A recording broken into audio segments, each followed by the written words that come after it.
Oh, hello everybody, and welcome to another reading of the Earth Plane by Eric Dubay. I have gathered some of my friends today to sit around and shit all over this book. So, before we get started on talk, sorry, if this book here, the one you see on my desk, is a book by Eric Dubay. It is an actual physical book that is meant for children and isn't about children. Or isn't about children. Isn't really oriented towards children. But we'll have a quick little recap. I have a few guests, but so lead us in. Last time on InfoWars. Yes. Thanks, Alex. We have special guest Alex Jones today to tell us about last time. So last time on InfoWars, we got into the Earth plane, and so far we were at 37 errors that we found in the book. So far, we have 3 characters that we have been introduced to. 4 characters. One who is a woman, so hasn't said anything. No. Grandpa, kid, teacher, narrator. Is the teacher a woman? Well, there's a grandma too, but she hasn't said anything. Yeah, okay, we have 5 so then. Okay, 5. But four voices. I guess, yeah, 4 voices. I meant 4 characters. We're so, incredibly schizophrenic. Yes. So, so last time we met, and we'll go through like the first page here because we have last time we met Grandpa and nameless protagonist. Yeah. Let's call him Billy. We'll call him Billy. Michael, I was about to suggest the exact same name. We also met Professor Snape / Professor Radisson / Mike Tyson / Neil deGrasse Tyson. Yes, white face. Yeah. Did y'all ever watch The Fairly Odd Parents? Yes. Mm-hmm. He's like the Victorian version of the teacher on that show. Oh yeah, he is. Oh. Yeah, he is written to be he's kind of an asshole. Like all the He's also a unnecessary very bad teacher. Yeah, he's a terrible teacher. And then we do have a grandma, but like I said, she hasn't actually said anything. Well, she's a woman, so she doesn't get to say anything. Exactly. 2 Timothy 2:12, my good friend. Let all women be silent. So yeah, at last time we discovered that this book, so I don't even want to call it a plot because it doesn't really have a plot. It has excuses for him to get to topics. Yeah, and it's so far Professor Radisson, Professor Snape has been like teaching the kids about like real science, but in a really stupid way. And He's Billy, retarded. Like it's really, really bad. yeah, and Billy has been countering all the globe Earth models. We really just shouldn't call him Eric, since that's basically that's what. True. Well, we're gonna rename him. Billy is now Eric. Yeah. Oh, that's unfair. So yeah, and we talked about how you can't see the curve at the sea, and this camera is somehow very magical and somehow is able to bring the sun back up after it's been setting, which is very and it's able to float. Yeah, it's also it's kind of lost its stand there. Well, the art style is pretty weird. We discussed it is pretty weird, a weird art style. Yeah, I'm noticing that it's like Saturday morning, like paper cartoonish, but done maybe a little bit better. I don't want to say better, but it's not the worst art style in the world. I've seen far worse on DeviantArt than here. This is no, let's not get into that. There's worse ever. Okay, we'll just blanket it and say there's worse everything on DeviantArt. We usually don't generalize, but I'll just go ahead and swing one out of the park real quick. There we go.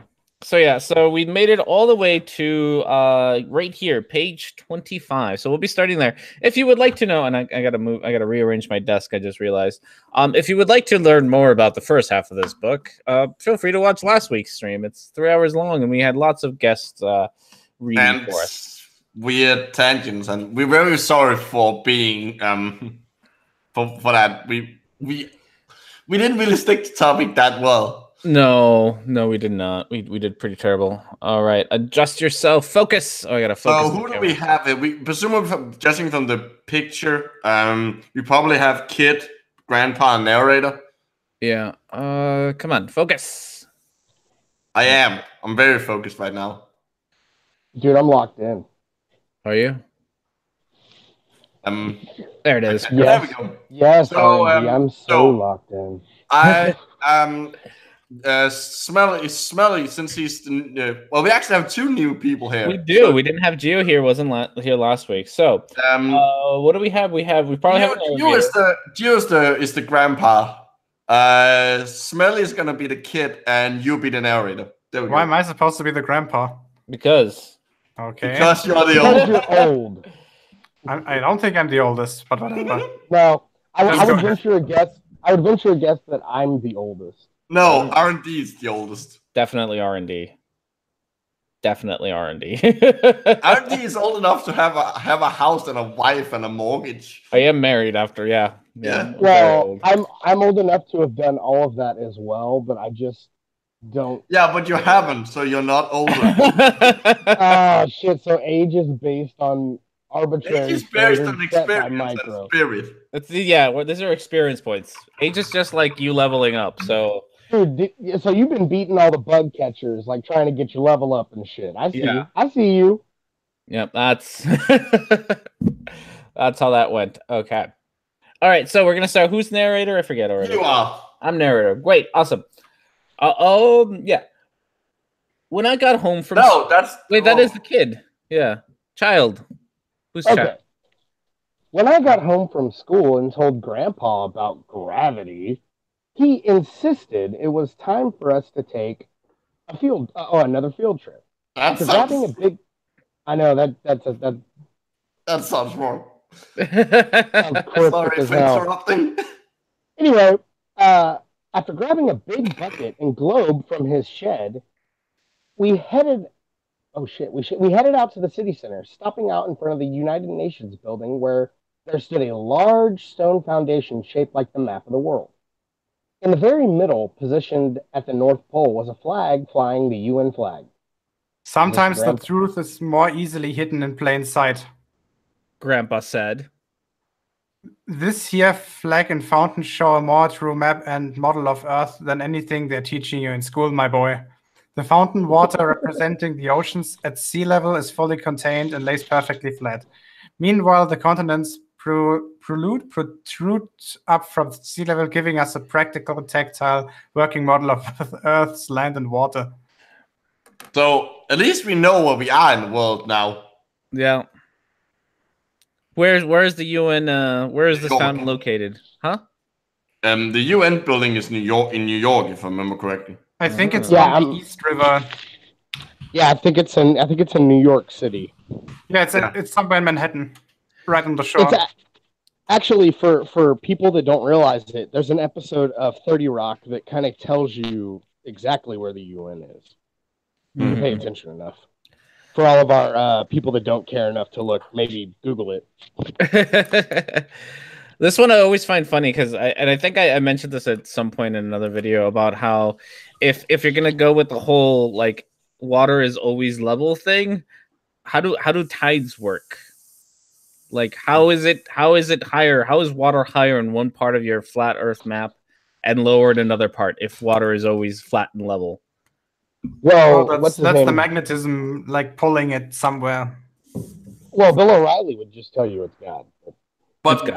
But I mean, it had for some place to be lower and some place to be higher. There has to be a slope somewhere, unless they're suggesting there's somewhere where like just looks like a wall of water, like it just goes straight up. Maybe it definitely makes no goddamn sense. Like there's no way for tides to work.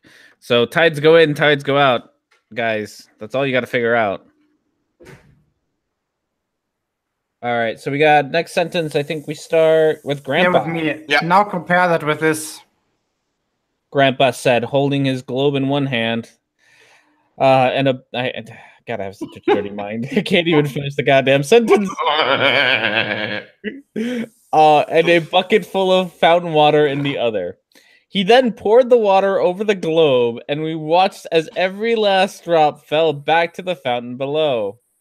Water must be contained like in this bucket or in this fountain, and will stay within and conform to the interior shape of its container. However, water will never stick or conform to the exterior of shapes like this globe. No matter how big the globe is, water will always fall off, and people will be unable to stand anywhere but on the top. Even Spaceship Earth at Disney's Epcot Center, 18 stories tall and 16 million pounds, the largest geodesic sphere ever constructed, cannot create one iota. Never heard that. Iota of its own gravity, or cause even a golf ball to stick or to orbit around it. You see, this theoretical force that sucks everything towards the center of large masses was needed to explain how water could bend around the ball Earth and kept people from falling off the bottom. The problem is, for a theory to be proven, it must be observable, measurable, repeatable, and scalable. Yet, after 400 years since Newton's theory, bendy water, nor this magical force is anywhere observable, measurable, or repeatable. And even the largest scale sphere ever constructed fails to behave as they claim their spherical Earth does. It's quite convenient to claim the natural physics of water somehow changes at a scale too large to recreate, but it's not science. So, I want to point out, let's do that. Fair enough, you don't need to point it out. Okay, yeah. First part, this fucker doesn't understand how gravity works. No, not at all. So what's with the scalable thing? Like, if that's not a thing. Well, gravity scales with mass, and it scales. Well, no, but like in order for it to be science, it needs to be scalable. Like that was one of his. See, I think that's his way of like muddying muddying the explanation, because I think what he really means is like measurable, maybe. Like the first two make sense, right? Like it needs to be observable. Well, the first three, observable, measurable, repeatable. That's fine. Oh, okay, he does say measurable. Okay. Yeah, so I can get behind those three. Well, no, the theory in itself does not need to be that. The facts and measurements that make up the theory need to do. Okay. So, but yes. Also, somebody sent me a video of this like a week or two ago of like kids actually redoing the Cavendish experiment with like weights in their goddamn classroom because you can, because it's a thing. That's a thing. Because that's a thing that actually works. So this whole like gravity hasn't been like even little objects, like smaller objects like weights, actually do have their own gravity. Actually, I think we need to add 2 more errors. But one for not understanding how gravity works, one for not understanding how scientific theory works, and one for apparently claiming that Einstein doesn't exist. Yeah. So I just checked on this Spaceship Earth at the Epcot Center.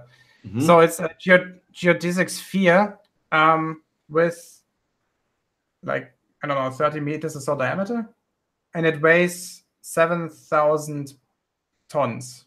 Wow. Yeah. That'd be cool. That actually, I bet if you suspended a weight near diameter 50 meters. Also, apparently, Grandpa's globe is made out of some kind of hydrophobic material because every last drop of water went into the fountain. Mm-hmm. None of it stayed on as droplets. Not a single bit. I'm also rather impressed, or sorry, not rather impressed. I'm also always confused by this idea that water needs to fall like down, like what is pulling it down off the globe that it would be pulled down like. So one thing I think we should do is actually calculate what the force, how much force will this Epcot Center have in terms of gravity on an object that's supposed to be orbiting it. So I don't know that math. Not me. That's easy to do. I mean, I could do it. Yeah, we have the math, and it's a sphere, so we don't have to just assume the center of mass. Well, the center. Yeah, we can assume that the center of mass is first of all right in the middle, that the mass is evenly distributed. Yes. All right. So I will let the people that are smarter than me do this. while I turn the page and show off the next picture. Okay, so I need something to draw. Although apparently you can just play in that fountain. Just want to point that out. That's apparently a thing. Why not? Why not? Well, I guess I have to read something this time. Oh, we're gonna do buoyancy and density. Look at this. Yay. We're gonna do buoyancy and density, guys. Oh God. We're gonna get there. I want to be grandpa. Yes, Can I Miles just Davis. point out there was... Oh, go ahead. Sorry, I was just gonna say yes, Miles Davis. Somebody did actually publish a Flat Earth book, and someone was stupid enough to buy the physical copy that cost $30 fucking. Wait, you paid this fucker $30? I did. I really wanted Wait to up. buy it. Whoa. We're going to sit here and give rhetoric shit when Miles Power has probably hundreds and hundreds of pounds dumped into pseudoscience, buying directly from the people that make it sometimes. I think rhetoric deserves a pass on this one. Because I can name someone directly that has spent just heaves more money on this shit. Mm-hmm. That's a too quote fantasy. Just saying. I know, but I'm coming in the defense of rhetoric because I would buy this book. Yeah, It's the curiosity is just too intense for me to ignore this. Okay, I'm gonna be grandpa. Gio is calculating something, so he gets to sit out. No, I'm currently not calculating it. If you want me to do it, I can do it, but it'll take like 20 minutes or so. Yeah, we need to. 20 minutes. Okay, Fuck we'll it, decide internally if that's a good idea, but I really want to start reading again. all right. So we got I'm grandpa. Micro's grandpa. Who else is who? Let's make Gio the kid this time. Does he speak much? I love your accent, by the way. I just want to hear you talk more. Thanks. most people are actually creeped out by my accent for some reason. Are you kidding me? I want you to narrate my life. I don't think that's a good idea. Oh man, I would record you and then lay in bed at night just being like, yeah, that's what happened today. Wait a minute. Okay. Wait. All of the parts of your life, like if like the times where you're jerking it, you want him to narrate that too? That was the moment when Smelly decided to rub his penis. Smelly's head went up and down. He spit on it and started again. Smelled good. Oh my god. Okay, I just also want to point out that every time there's a tangent regarding something ridiculous, it always ends up being because of something I said. Yeah. Nah, you weren't here last week. Okay, fair enough. I'll lend you that. But anyway, Gio should be. I'm assuming it's Grandpa speaking now. I think so. Yeah. So we're gonna start off with Grandpa. Yeah. I guess Okay. We just need someone to be the narrator. Smelly, you can be narrator. I'll be the narrator. Although I think this might be pure Grandpa. Yeah. That sounds weird. It might just be. I think this is just a continuation of the last paragraph with Grandpa. Like, actually, I think I don't think we should name the kid Eric. I think we should name Grandpa Eric because clearly Grandpa is a stand-in for Eric. I don't know. It's not like the kid. So it's not like the kid doesn't know this stuff. Like he's obviously like already bought into it. Like Grandpa isn't even presenting an argument. He's just spewing stuff. Like Anyway. Yeah. How many paragraphs are on the page? This one has 2. 3. Oh. This one 3? has 3. Okay. And I think have to be 3 grandpas. I think they really are all Grandpa just talking. Okay, then let's have 3 grandpas, so I don't have to read. I'll be Grandpa middle. Grandpa middle. All right. I'll take Grandpa 3, I guess. Long before the theory of gravity was a glimmer in Newton's imagination, the natural physics of density and buoyancy already perfectly explained why apples fall down. Quite simply, objects fall and rise based on their relative density to the medium surrounding them, which depends on gravity. Oops, I wasn't supposed to say that. Apples fall because they're denser than the air, while helium balloons are lighter. No gravity necessary. This is why raindrops fall down through the air and air bubbles. What the fuck? Air bubbles rise through water. I thought we were still talking about air. Everything seeks its relative density and rises or falls until settling accordingly. This is why a tiny pebble sinks to the bottom of the ocean, but a gigantic cruise ship and an aircraft carrier stay afloat on the surface. Because even though the pebble is so small, its mass is relative to its volume. Its density is more than water, so it sinks. And even though a cruise ship is so large, its mass relative to its volume is less than water, so it floats. How is this supposed to be for children? Guys, I just calculated the acceleration that an object on the surface of the sphere that was discussed would feel. That was a short 20 minutes. Right. I was thinking about doing an orbit for it, but I guess the acceleration on the surface will be enough. Mm-hmm. It's 0.000000751 meters per square second. So it's like 6 or 7 orders of magnitude smaller than the acceleration caused by Earth's gravity. Well, thank you for calculating that for us. No problem. So apparently it wasn't. That was like 2 minutes. How many errors did we have here? So we're 40. I'm having a hard time getting this one dice to stay at 40. Then it's at 40. I mean, we have one. Yeah, because he still doesn't want to say gravity. Yeah, and density and buoyancy depends on gravity to work. Mm-hmm. Is he correct about? I can never remember what it is.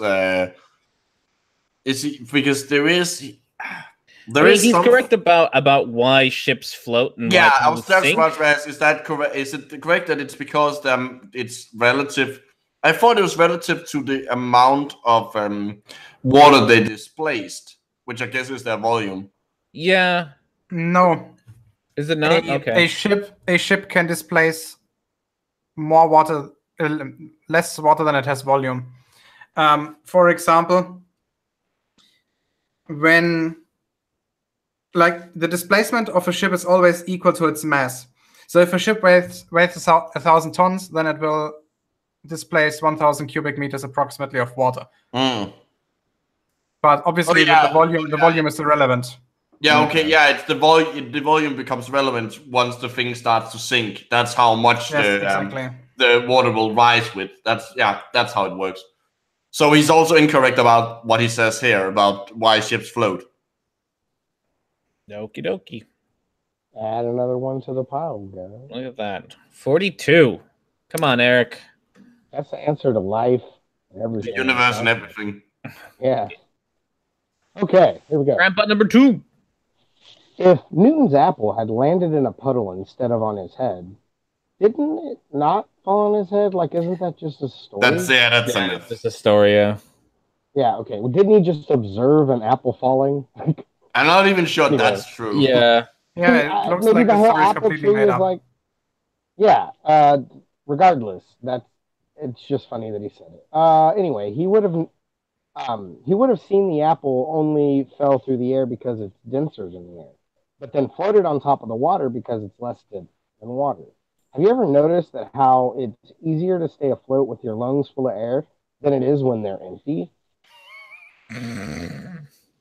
Okay.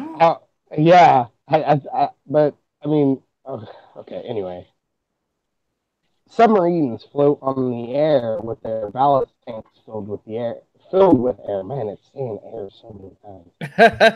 But when the vents are open and the seawater floods in, they begin to sink and the submarine's density becomes greater than the water. Depending on what depth they wish to dive, sailors simply adjust the ratio of air to water in the tanks. And when ready to resurface, they blow compressed air into the tanks, forcing the seawater out, lowering the density, and thus causing it to rise back to the surface. Okay. Yep, he's not making any point, is he? No, he's just repeating some of the things he's already made. I mean, he does have 200 proofs. He's reading the Wikipedia. Yeah. Well. So who was Grandpa 3? I think I Let's was. just go ahead and power through. There's really nothing. Yeah, we can there's say to that. I got a feeling that now the second half of this book is going to be like excruciatingly boring. What other book do we know that does this? Just as a spoiler for you all, I'd already written the script for proof 67 through 97. Because so how long is that video gonna be? 2 minutes? I mean, honestly, it's gonna be longer just because I say each one. But yeah, I mean, it's like one proof, and then the rest are all identical. So just so you all know. So when can we expect Young Blue Skeptic's video? I was gonna have it this week, but then he asked me to change a few things, so it's gonna take me a little bit to edit that. This week I do have a quickie that I'm writing the script of right now because I found another what's his name? Enslaved by No Media. Did a video, another one about how the US is half the size they tell us it is. So yeah, that'll be fun. That'll be great. It's just fantastic. All right. We can also prove this fact of relative density by filling a balloon with approximately half helium and half air. Since helium is lighter than oxygen, nitrogen, and other gases that compose the air around us, filling a balloon with just the right amount of helium to compensate for and balance out the density of the plastic results in a gravity-defying levitating balloon at equilibrium that neither rises nor falls. I don't know why he thinks this is like child friendly. Because he put colorful pictures in it. Yeah, like just because you talk about balloons does not make this Let's like look at the easy picture to write. Let's look at the picture. So the picture's got the balloon, the helium balloons, and the submarine. And the submarines. He's making a mistake there. What? The submarine will pretty much sink indefinitely once it's denser than the water surrounding it. The reason being that water is actually incompressible, meaning that the density of the water is independent of the depth of whatever body of water you're in. I did not know that. Like the water at the bottom of the Marianas Trench is like only 5% more dense than water at the surface. I mean, that makes sense. Yeah. Wow, they actually get to go in a U-boat. Yeah, that's neat. Either that or Grandpa is incredibly good at imagining little boys on ships. He likes boys who are surrounded by seamen. In the Navy. In the Navy.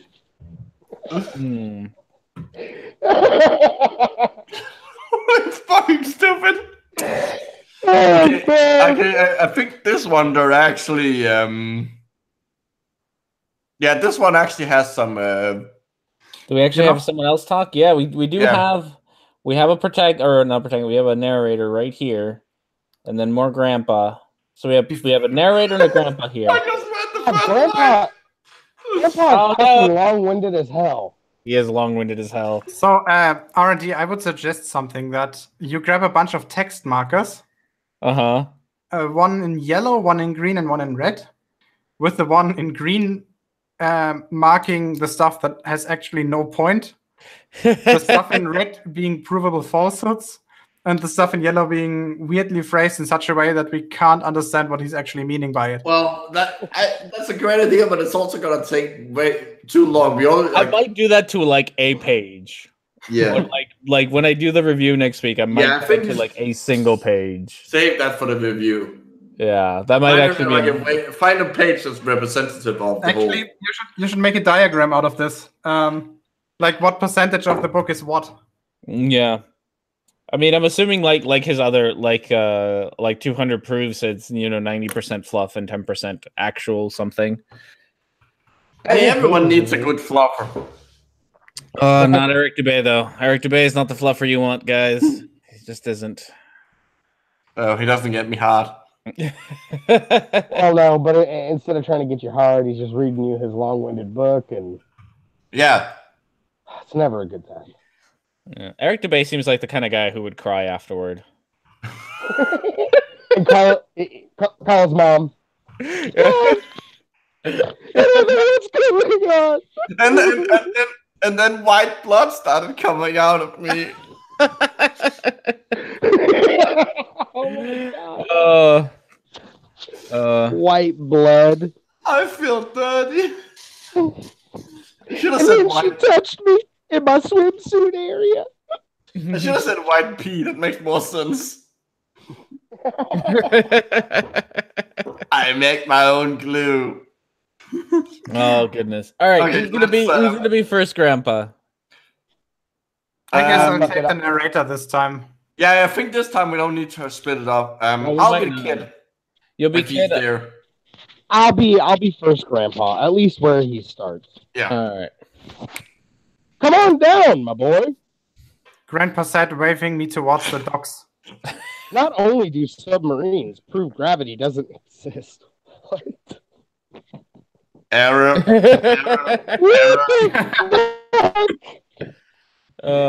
prove the oceans are flat too.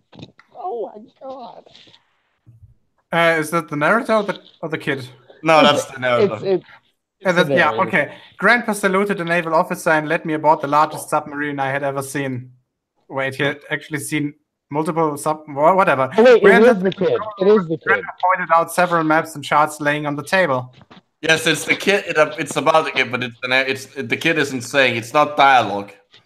Oh, okay. I see what you're saying. Gotcha. Ship captains in navigating great distances at sea never need to factor the supposed curvature of the Earth into their calculation. What? Oh, I just did a video on this. Both plain sailing and great circle sailing, the most popular navigation methods use plane, not spherical trigonometry. Oh, that is literally the same goddamn sentence. I'm pulling that up. Hold on. What? Great circles.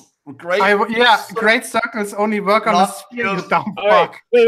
wait, finish reading. We're gonna look some things Let me up. finish this real quick. All right. Blah, blah, blah, blah, blah, blah, making all mathematical calculations on the assumption that the oceans are completely flat. If the Earth were, in fact, a sphere, such an errant assumption would lead to constant glaring inaccuracies, but in fact, plane navigation methods have worked perfectly in the theory and practice for thousands of years. I'm calling bullshit. Okay, there is one bullshit. So I looked this up. Like Google what is great circle sailing, and the first entry you get is great circle sailing is used for long ocean passages. For this purpose, the Earth is considered a perfect spherical shape. Hence the fucking circle part. Yeah, so Dubé doesn't even, and I swear to you, this isn't even like a good rewrite of that proof because it sounds just like it. And unfortunately, God, I've read this book way too many goddamn times. Why is the error saying 2? 002? I know, right? That's like what? 3 on there for that circle sailing nonsense. Well, we also need to one for the submarines, proving that. Yes, he did say that. Yeah, one for the thing, and we also need one for there was one more. The one that the submarines prove that the oceans are flat. No, that we already have that. Yeah, so that one added. Circle. No. He says that it proves that gravity doesn't exist, and we have that one. That's 2. Oh, we do. Okay, never mind. Yeah, we already had that one. And the entire ship captains the navigation great distances at sea need to factor the supposed curvature. Yeah, that was the one. Yeah. Okay, so 45. Yeah, and the last part of the sentence. But in fact, plane navigation methods have worked perfectly in theory and practice for thousands of years. He's not even wrong about this. What he's, I think, deliberately not saying is that they do work, but only at small distances. The bigger your voyage is going to be, the bigger error bar you're going to run if you're using plane geometry. Okay, yeah. That's just plain simple. So I want to read this just because I just did the video on this, so it's very, very fresh in my mind. I'm gonna reread the section in the book, and then I'm gonna read to you the proof. that this comes from, because this is fucking hilarious. Ship captains in navigating great distances at sea never need to factor the supposed curvature of the Earth into their calculation. Both plain sailing and great circle sailing, the most popular navigation methods, use plane, not spherical trigonometry. This, what I'm about to read, is proof 34 from his last book. Ship captains in navigating great distances at sea never need to factor the supposed curvature of the Earth into their calculations. Both plain sailing and circle sailing, the most popular navigation method, use plane, not spherical trigonometry. He literally just copied it from his last goddamn book. It's not even a fucking rewrite. Yeah, well, also, children are gonna know what trigonometry is. Jesus, you lazy, greedy son of a bitch. Well, here's the thing. What's actually the target audience? Like, how old are these children supposed to be that read this? I'm assuming to read this. I'm assuming that he's going to try to market this book as like a younger generation, like maybe your 6s to 12s. But I think his intention is for teenagers to read this book. Look at these pictures. Like, this isn't a teenager picture. This is I know. That's why I said it looks like, when you look at it, like you would think that it's supposed to be for a 6 to 12-year-old. Yeah. I mean, this is written for elementary school. How could it be possible? This is the elementary school picture. This text is like young adult to adult. Yeah. That's exactly what I'm saying. Like it's unintentionally geared towards older people that understand most of the words in this fucking book. Because there's no way a 10-year-old's going to look at this and be like, yeah, I comprehend this entirely. Mommy, Daddy, can you read me my flat Earth book before I go to bed? I need to know about trigonometry. It's so boring because I don't understand it, so I fall asleep. Oh, goodness gracious.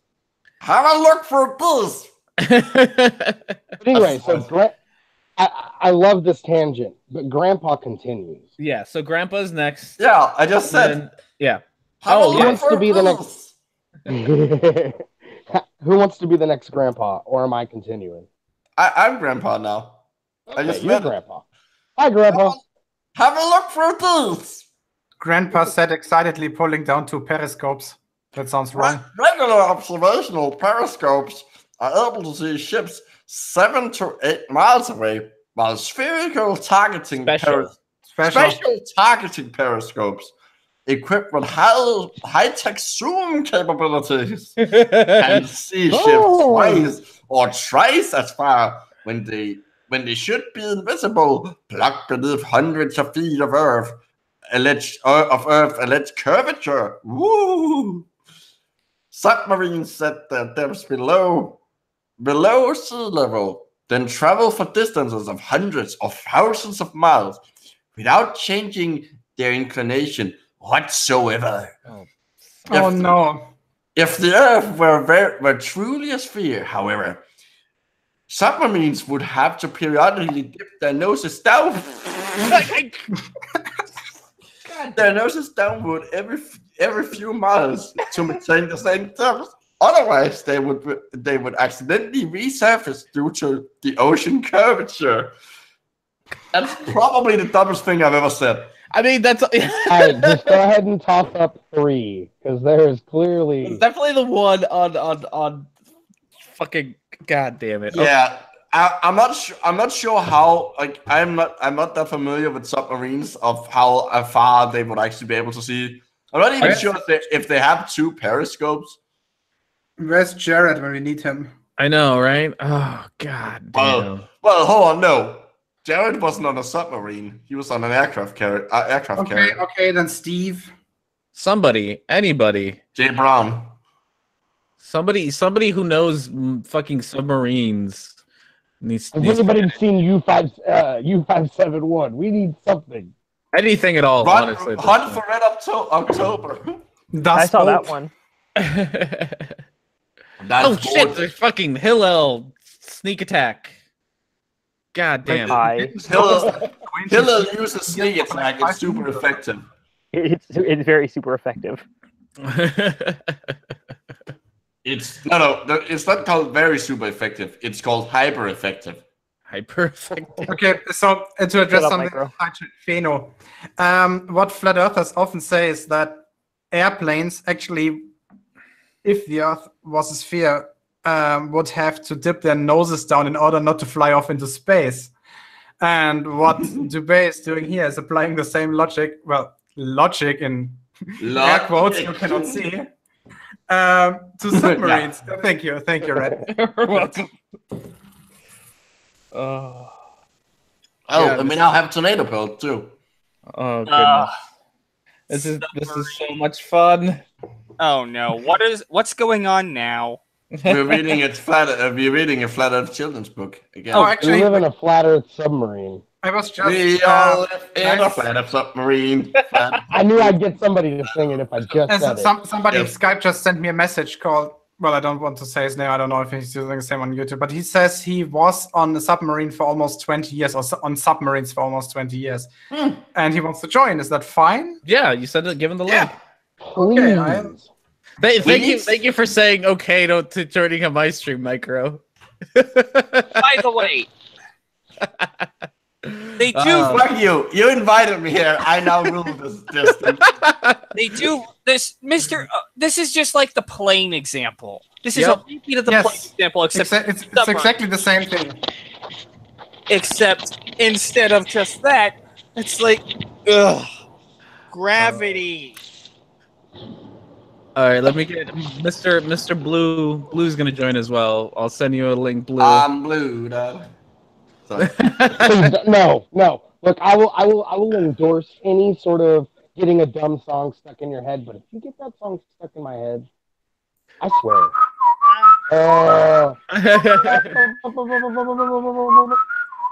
Have you guys seen the video of the guy that thinks airplanes don't use fuel? Yeah, I actually did a longer and harder on that. What? Apparently, God, no. Yes, apparently airplanes don't use fuel. Apparently, jet fuel is a hoax. Yep. Yeah, they're flying compressed air. It gets worse. In the hangout earlier with Reds, we talked about somebody who thought that you could breathe nitrogen for 2 weeks because it mimics oxygen. What?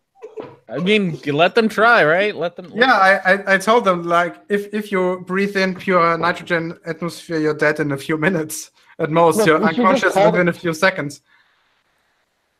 We should just call the coroner right now in his area and tell him that he died of a suffocation preemptively, so that whenever he shows up, they don't have to waste city resources giving him an option. Now I have, Smelly, now I have Tenacious D, decapitation, but with suffocation!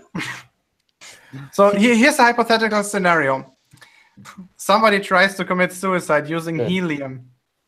And within the last seconds, some relative storms into the room and tears up or removes the plastic bag with a hose in it and asks that person, why did you do this? And then obviously that person's going to answer in the Mickey Mouse voice, because life is pain. To be fair, I've met people who've tried to commit suicide, but he speak very highly of it. Oh, God, no. I'm looking at Well, I heard those people that do this are usually not very down to earth. Oh no, God, this is awful. Those guys really like to get high, don't they? Okay, this has been the best 10 seconds of my life. Okay, WF6. Is that an I or one? I'm not sure. I think it's an I. Breathing pure hydrogen. Breathing pure nitrogen wouldn't make you high. It would just make you pass out. You think you're of nitrous oxide. Laughing gas. Which drugs? Anyway, continuing. All right, so we need a narrator starts off and then Grandpa. Yeah, I'll just continue as a narrator. Okay. Fair enough. Grandpa grabbed my hand and led me through the torpedo and sonar rooms. I am not doing it. Hillel or Tornado because they're the latest. We need a Grandpa. Excuse me, what are you saying? Yes. Go for it. Who, me? I can't be bothered to read this. It numbs my brain. Grandpa, just read it. Oh, I can't. This is gonna be painful. Yes.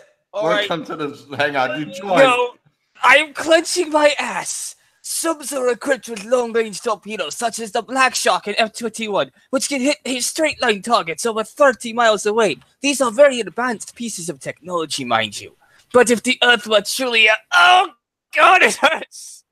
If the Earth were truly a globe of set proportions, these torpedo targets would be hidden behind a 600-foot wall of curved Earth. I think you mean a 600-foot wall of water, but then again, modern Navy railguns now have the ability to bullseye straight-line targets 120 miles away. That's what happens when you get something moving at Mach 6. Gets on a globe Earth of given proportions. Said targets will be blocked by 9,600 feet, or over 1.5 miles of curvature. Last but not least, sonar arrays on the bow, stern, port, and starboard send and receive radar signals in all directions. Active sonar to about 30 miles and passive sonar up to an incredible 1,000 miles. That's what happens when you have something with light speed on a globe set proportion. Light speed? No, not light speed. Speed of sound. Either way. No, not LiDAR. Sorry. On the globe Earth of given proportions, these sonar signals should be undetectable, hidden by over 100 miles of supposed curvature. But they're sound waves. So let's start with this. They are sound waves. That means that they will move in every direction in the medium where they are produced. That means that they will move along with the surface or with the curvature of the planet. Exactly. That's what I'm saying. Oh, Next God. point. Grandpa sounds like he's French and also having several seizures.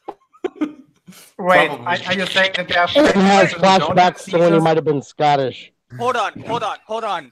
I'm French. Why do you think I have this outrageous accent, you silly king? Hey, that's my job. No, that was a Monty Python reference. My job anyways. Wait, does New York City even have submarines?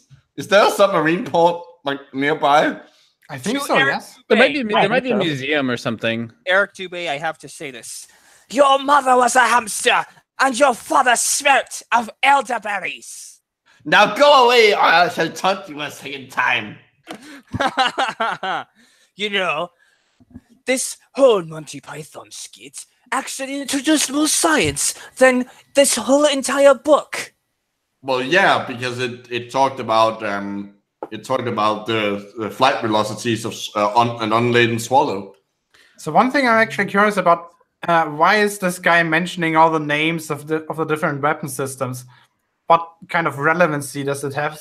I think I know. It's to get the FBI on his tail faster than you can say speed of sound. What are you doing, R&D? Earth curvature calculator. Actually, no. It's to get the FBI on his ass faster than you can say, "Put my holy book." Because somebody asked in the chat for it how much the Earth would drop in 1,000 miles. So 1,000 miles, roughly, if you were 6 feet off the sea, which would be higher on a boat. It's a submarine. I'm assuming that it's just under the surface. Yeah. With the periscope. I'm not sure how far up a periscope sticks. So I would math 1,000 miles. Well, actually, the drop is actually greater than what he says. According to the Earth curvature calculator, it'd be 128 miles, not 100 miles. So wrong. Yeah. So you can't. Yeah. So you're actually like screwing yourself over there. 50. Wait, I must have missed something. But how did they get inside a submarine? There wasn't really much of a story. Grandpa just more or less, it was a single sentence saying that Grandpa pulled little Eric down to the docks. No, which sounds suspicious. He did say that he saluted somebody on the boat, so I get the feeling that like Grandpa is actually like a government shill. Grandpa was actually a KGB agent. Potentially nuclear system. Hang on. Our Rhetoric and Discourse. So, how far was that Earth curvature calculator thing you were just calculating out to? How far? What do you mean? Just say the number. Oh, it was 1,000 miles. It would Just be... to fall down at your door. Oh, Uh, I see what you did there. Copyright strike. That's not a copyright. You can't get a copyright strike for that. Anyways, we should move on. Yeah. So okay, 49. No, 50. 50. Yeah, because he made the error in the calculations. Oh yeah, he did. He didn't even make them in his favor, which is just the oddest. When you can't even make the calculations in your favor, you know there's a problem. There are fucking unicorns on this picture. Wait. There's Grandpa riding a fucking unicorn. I think that's Grandpa. No, that's Tyson. Oh. yeah, that's Tyson. Drink ad hominem. Oh, that is hilarious. I love it. That is ad hominem. Wait, where? Hold on. That's just stupid. Okay. It is not an ad hominem. It's simply an insult. Um, An ad hominem would be Screenshot this and tweet him. Whoever what? said that, you got old robot on me. Yeah, it's smelly. Okay, I said take a shot of that, a picture, and send it to Neil deGrasse Tyson. Oh, that's a great I'm idea. sure he would appreciate it.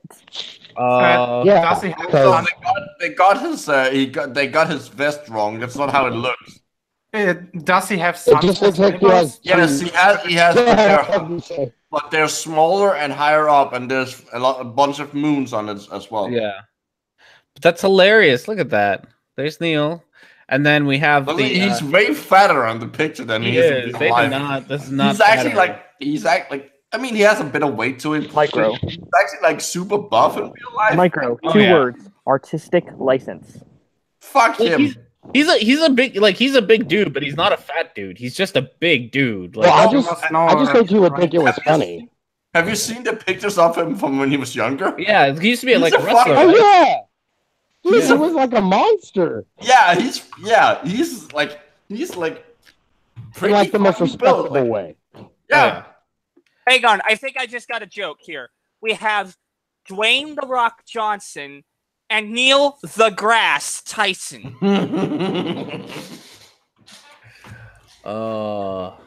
I had right. to do it. I Okay. just had to do it. So we have here our pear-shaped Earth as is like obligated in any discussion. He even has to stop. As is tradition. It is- Tradition. And then further up we have more unicorns. As also is tradition. Hey, because wait a minute. reasons. Hey, wait. Do I see Dawn in that one? Dawn. It's tradition. Maybe. I I don't know what you're talking about. Holy No, crap! I think Hasbro should sue. Yeah. What do unicorns have anything to do with flat Earth? I think Lauren Faust should sue. Well, both are not real, aren't they? Plenty to do with it. I hate to break it to you, but unicorns are real. They're called rhinos. Yeah, fuck you. No, seriously. I know. One of There's the a species species is of called Rhinoceros species of rhino. unicornis. Yes. Yeah, I know Anyways, it. let's read before Yeah. we get off. Okay, I was gonna say, I this love it. image This is is just a so fucking plethora of my stupid. Excuse me, Mr. Eric Dubé, you now owe Twilight Sparkle a most sincere apology. I'm starting to think like Dubé is a secret brony and is afraid to. Oh. That's a conspiracy theory. All right, so we're gonna need. Looks like a narrator. It looks like we might need Professor Snape as well. Snape. Snape. Says Okay. So Hillel's gonna be Professor Snape. Of course Yeah. I am. I've already been typecast. I'll be the narrator. Fuck it. Yeah, I think that's it. I think it's just Professor Snape Yeah. and narrator. Back in Do you school, the still want me to be Grandpa? I can still do this outrageous French yeah, accent. I don't think Grandpa isn't at the school, so no. That's Back in school the next day, my brain reeling from the week's revelations. Mr. Tyson wheeled in a television for us to watch a Cosmos documentary. Stop. I'm sorry, but I have to interrupt. Mr. Tyson in a Cosmos documentary? Yeah, this is definitely. Shouldn't Cosmos be capitalized? No, because he thinks he's clever by not actually like calling him Neil deGrasse Tyson or calling the show Cosmos. Yeah. Yeah, Actually, He thinks he's Dr. being Tyson. subtle, but he's Yeah, not. He's just incompetent. Let me read. To watch a Cosmos documentary showing beautiful pictures of beautiful pictures and videos of Earth, Sun, Moon, stars, and planets, all shaped like multicolored billiard balls spinning around. Satellites, telescopes, space stations, all the words I've learned. The And PlayStation. astronauts free floating in outer space, remote controlled rovers on Mars, even men walking, jumping, go-karting, and golfing on the moon. While the other students sat mesmerized, but you will obey. Cooling O's and R's and every image. Yeah, because that's what school children do. I kept thinking about something Grandpa once said about pink unicorns. All right, so this is I don't actually like where this Grandpa, is not going. Professor Snape. So, I haven't been Grandpa in a while. I think I've been Grandpa today. I didn't even know you had kids. Rainbows, pink fluffy unicorns dancing on rainbows. Thanks, I had that spot too. Where's my suicide axe when I need it? All right. Oh, let me get this up a little bit. In the shed, dear, where you left it. If I told you I had pink unicorns in my shed, would you believe me? He asked. Narrator. But you hold it against me? Oh, I shook my head. You wouldn't, and you shouldn't believe me because people can lie. If I showed you pictures of some pink unicorns in my shed, would you believe me then? I shook my head again. You still wouldn't and shouldn't believe me because pictures can be faked. What if I showed you high definition of videos of pink unicorns in my shed?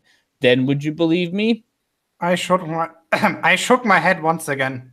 You still wouldn't and shouldn't believe me because videos too can be faked. All right, so his argument is that any type of documentation is possibly fake. So we shouldn't believe Right. any of it. And also, what we should conclude from this is that Grandpa is creeping pink unicorns in his shed and probably mistreating them. And so what about like flat earther videos? How would they fall into this? Because they could be fake as well. So every time a flat earther like Dubé shows one of those videos of like the horizon never dropping or like never curving, they could be fake. Yeah, I mean we could if we were dishonest make the same argument. Yeah. But since we aren't, we'll just say, hey, your experiment was fucked because of X reasons. Yeah. Well, and if we're gonna say that they faked something, we're actually gonna provide evidence for it.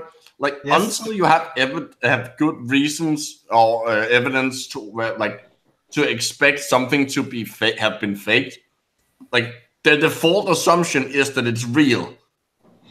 Mm-hmm. Also, there's the obvious problem with this kind of hyper skepticism in which, you can never believe anything you don't personally see. Fuck it, don't call it hyper skepticism. Just call it idiocy. Yeah. I hate the term hyper skepticism because it makes it seem like they're actually skeptics, but just taking it too far, which is not what they're doing. They're just coming up with dumb excuses. Well, so, okay, but still, the problem is that obviously you can never take anything that it's not, that you don't see directly, because obviously if it's documented in any sense, whether written down or take pictures of it, then it has the capacity to be fake. So you can't touch it. Mm-hmm. Okay, so Grandpa's point was we shouldn't just believe secondhand information and should confirm and experience everything for ourselves firsthand. Which flat earthers don't want to. Yeah, then we know the truth rather than just believe. And as Grandpa always said, Grandpa... Belief is just a substitute for knowing. With his words echoing through my head, I began noticing how fake the beautiful pictures of the Earth were. How they were clearly computer-generated images and not actual photographs. The color, the size, the shape of the land and the water masses differently so drastically between the pictures that they shouldn't possibly be real. The more critically I examined the supposed pictures of the Earth from space, the more they reminded me of Grandpa's pink unicorns. So first thing, I think what he's trying to talk about was this compilation of blue marble pictures. Yeah, and I'll show the pictures that he Exactly. presents. So I think Sly did a brilliant video about this, actually tracing back on how those individual pictures were taken. And most of them turned out to be composites, meaning that they were actually composed of smaller pictures taken from satellites. They were not one-shot images, except for, I think, the oldest two ones. Yeah, which I don't know which ones they are on this one. I think want to say this one is one of the original blue marbles. Yes, and I think the one on the 8 o'clock position. I've got to be going. I've got a game I'm playing. All right. Thanks for stopping by. Yeah, so this one is, and then you said 8 o'clock, which would be. I'm pretty sure 12 o'clock is a complete image. Isn't that from one of the Apollos? Isn't that from Apollo? I think this is one of the Apollo ones. One of the Apollos, yes. But I think the rest are like composites of satellites and stuff. Well, argument. The pair one isn't. Yeah, this one's not. Okay, the pair. So one argument that's frequently done about this is that on the top left picture you can see that the North America, you see the North American continent, actually looks too big, and that is sort of correct. And I can show why. Can you share my screen, maybe? Yeah, as soon as you're showing something. Yeah, give me a second. Well, it doesn't actually technically need to be showing anything for you to share it. I know, but we don't all want to sit there and look at his avatar. So you see my. What D are we at this point? Do you see my screen? Yes. Yep. I see an Earth. Okay, so the way a composite works is basically you take the pictures, the individual ones, and then you strap them like in a video game over the surface that you want. So in this case, you take the individual pictures and you strap them over the surface of a sphere. And what you do then is you can move.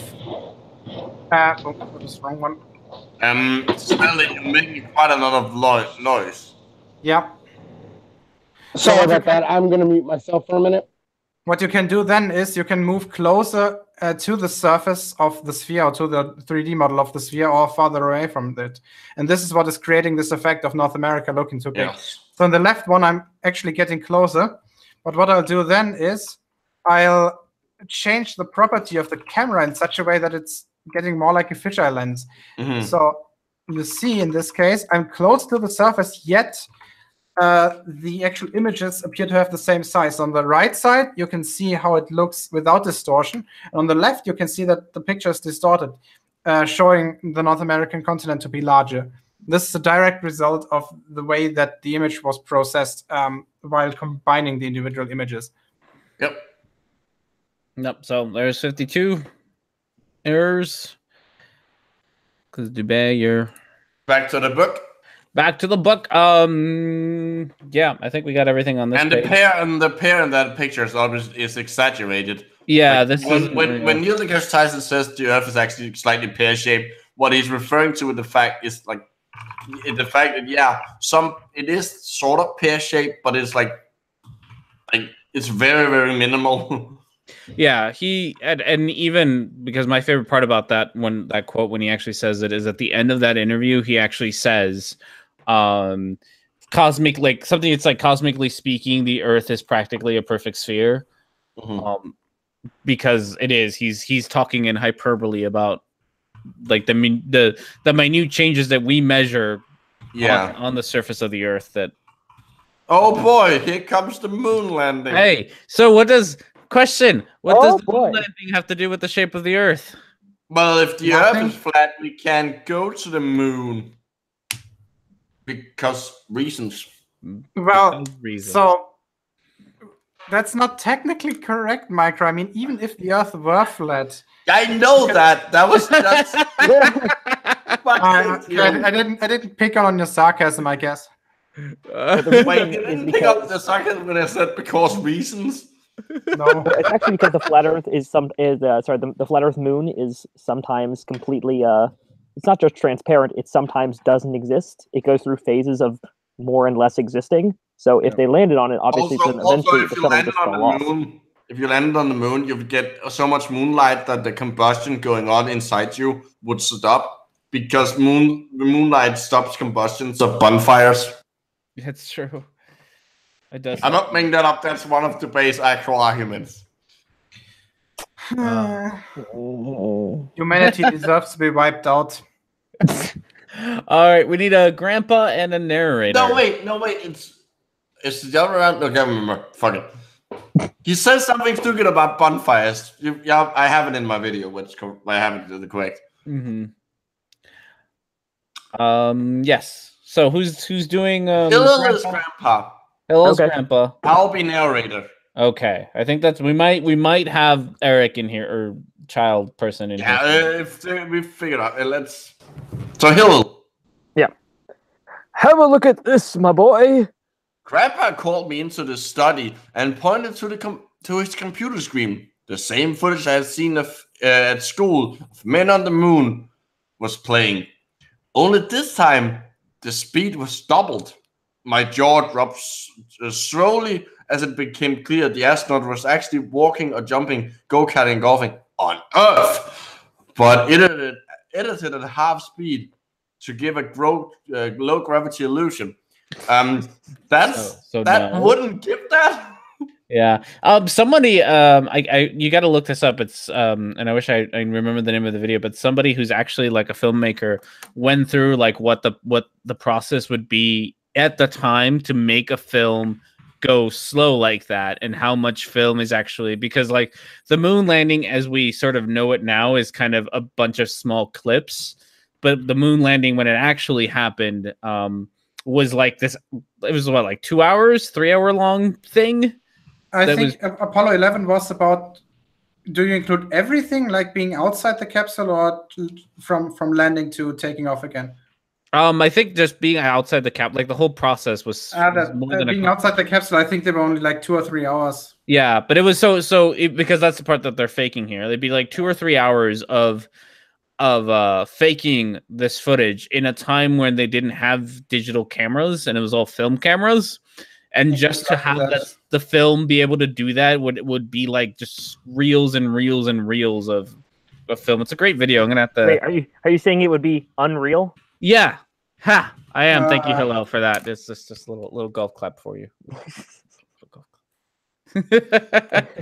Yeah. Terrible. But it also just I just want to point out that even changing the speed wouldn't change, like, for example, how high they could jump or how certain other physics interacted with each other. That's not how that works. They did they had a Foucault's pendulum on the moon. Oh, did they? Yeah, it's really cool. They set one up and they let it go, and you can watch it and you can do the math, and good luck finding that one rotation per month. I know, but however long, you can still do the math. What a bunch of nerds. Yeah, I know, right? Imagine that. But you can do the math, which would be impossible. You couldn't really do that on Earth, to fake it. So, yeah, so you're wrong in a lot of ways, Dubé, which no one is surprised by. Yeah. The nice thing about doing it on the moon, though, is that it doesn't. Obviously, there's no atmosphere. Yeah. So obviously, there's much less friction slowing it down, so it could run for much longer. Yeah, it should be pretty cool. All right, so we're at 53. I think we need grandpa and narrator still. It's like, now watch this. When this baby hits 88 miles per hour, you're gonna see some serious shit. Narrator. Oh, sorry. Now watch this. Grandpa said clicking forward to several short scenes where we could clearly see overhead wires attached to the astronauts' backpacks.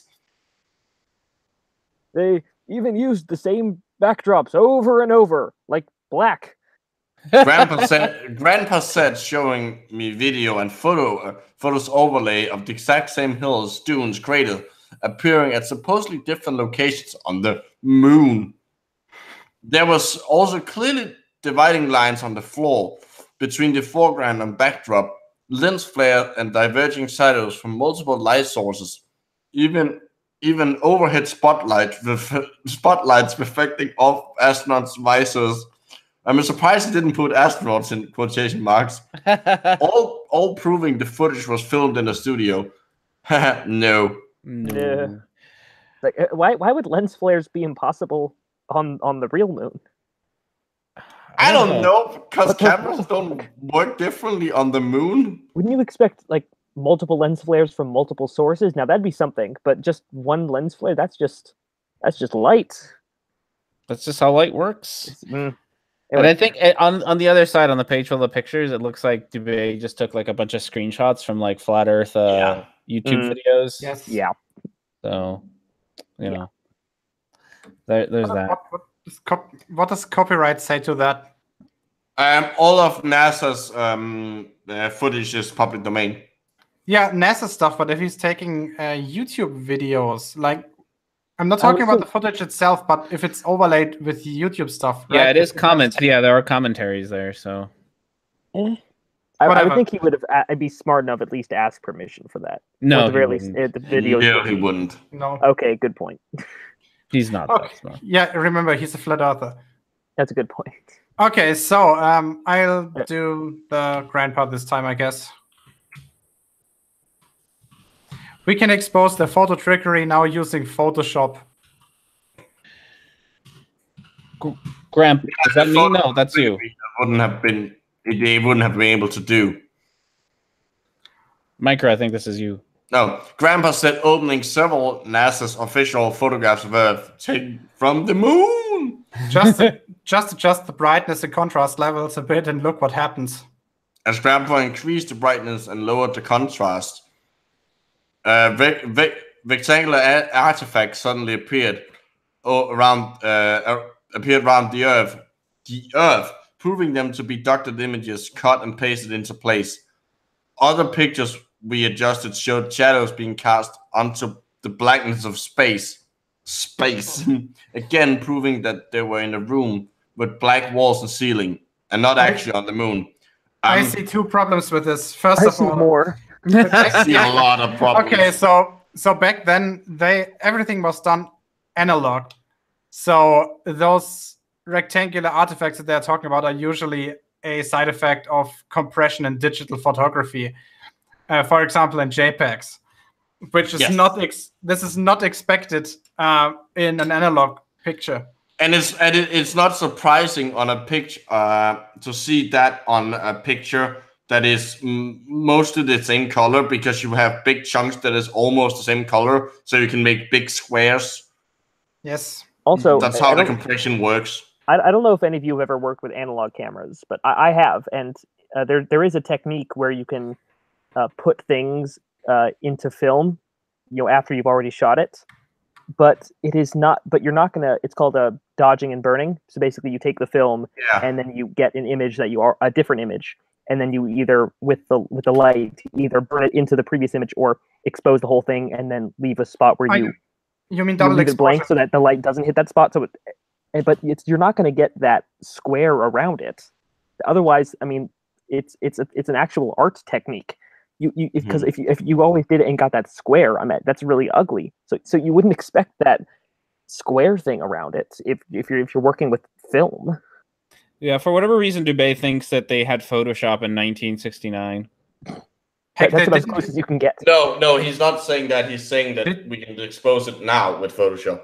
Just no, for I'm pretty comparison. sure he thinks that they had. I mean, now they would have Photoshop, but like just for comparison, regarding the computers in 1969, the first microprocessor ever, the Intel 4004, was created on, or was actually published on the 15th of November 1971. So 2 years after the first moon landing. Is this Eric Dubé's book? It is, Bjorn. We are back on Eric Dubé's book. His one book that he has ever written, and just rewrites it. No, and just copies and pastes. And another thing I want to point out, if you go back to the actual, no, not the pictures. He's showing the sea rock. Of course he is. Yeah, of course he is. He's a moron. No, if you go back to the actual text, you said something else that threw me off. Sorry, I mean to manually adjust the what was it? Oh yeah, the way Grandpa adjusts the brightness and lowers the contrast if you adjust, like if you just increase the brightness and then if you lower the contrast, you can see less. Like you have to increase the contrast to see things that would be otherwise hidden. Yeah, if you decrease the contrast enough, you're just going to get a gray wall. So he's doing it in the wrong direction. Well, he's old. He doesn't know better. Also, the thing about what's it about the? I'm looking for it now. It wasn't the photo trickery thing. It was the the terrain. It's like, yes, the terrain looks similar in similar locations. Oh yeah. He talked about the corresponding images. I think over here. Yeah. Don't you just hate when you go somewhere and then you take a picture of it and you look back at the exact same spot and it looks the same? the land just doesn't spontaneously change itself when you blink. Crazy. I don't. I think he's talking about different missions because not all the missions landed in the exact same location, and some of them landed like miles away from each other. Yeah, they're pretty much spread across the front okay. In that case, the moon is basically just a giant gray golf course of hills. It's very. If you see something that looks the same as something else, that's probably pretty normal considering the fact that there's not a going to be. Yeah, I'm not sure what kind of landmarks you have. Features. Yeah. I mean the picture that he has here, and it's I'm trying to put the camera as close as I can to it. Sorry everybody if you're getting motion sickness. But I mean this is the picture that he uses as reference. I'm not even sure if this is two different. I'm not actually sure these are two different two different landings. It might actually be the same landing. Who knows? It's that same vague nonsense that he always does, where I can never tell what he's talking about. All right. We need Grandpa and narrator, I think. You know who we really need in this hangout? Soundly. Yeah, we do. I don't know. I guess I don't talk to Soundly enough. But yeah, if he shows up, he would be the grandpa forever. He would be a great grandpa. Okay. Yeah. Who's gonna play grandpa this time? Me. Okay. I'll narrate. Now look at these cloud patterns. Grandpa said, pointing to NASA's blue marble Earth picture. What do you notice? At first, nothing. But then it became all I could see. The same cloud patterns were at several places all over the Earth. Not similar cloud patterns, but the exact clouds copied and pasted into place. The laziest conspiracy of all time. I'll tell you what, my boy, Grandpa said, tapping his temple. The only thing NASA ever sent to space is our imagination. Oh God. So in case you need some context, this is the picture that Dubé is talking about. That grandpa burn was real good, though. Boom, Sonny! Our imagination's the only thing that's in this space. I'm not able to see it. It's too compressed. All those rectangular artifacts are annoying me. Let me grab my readers real quick. All right. Boom, boom. Oh my God! Why what did is my this? computer start in safe mode? Oh, we got more. Well, this is an interesting picture. Also, just really quickly going back, is that this goes back to both of the photo trickery stuff. Flat Earthers, and I suppose in this case, moon hoaxers, just lumping them together. They want to have it both ways. They want to have their worldwide conspiracy, but then they also want to have it as an incredibly lazy conspiracy. They do. Where things are done extremely sloppily, but just sloppily enough so that they can point to different bits of conspiracy. Yeah, it's dumb enough that they can figure it out, but well enough that it tricks everyone else, I guess. Yes, exactly. It's very interesting. Well, that's because they're smarter or more woke than the rest of us. Oh, they're very much more woke. They're more. Okay. Now, all I see is like a twisted version of the Giving Tree. Yeah, I don't know what that is. What is that? I'm very curious as to how this is going to play out, because that's a very weird picture all around. Huh. All right, we are going to need Grandpa, I think, once again, and a narrator. How much grandpa do we need?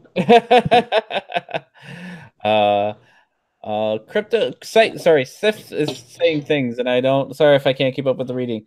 Would you like an old university companion satellite image stuff? It's on remote sensing. It tells you how satellite images are colored. Oh, I don't know much about that, but cool. All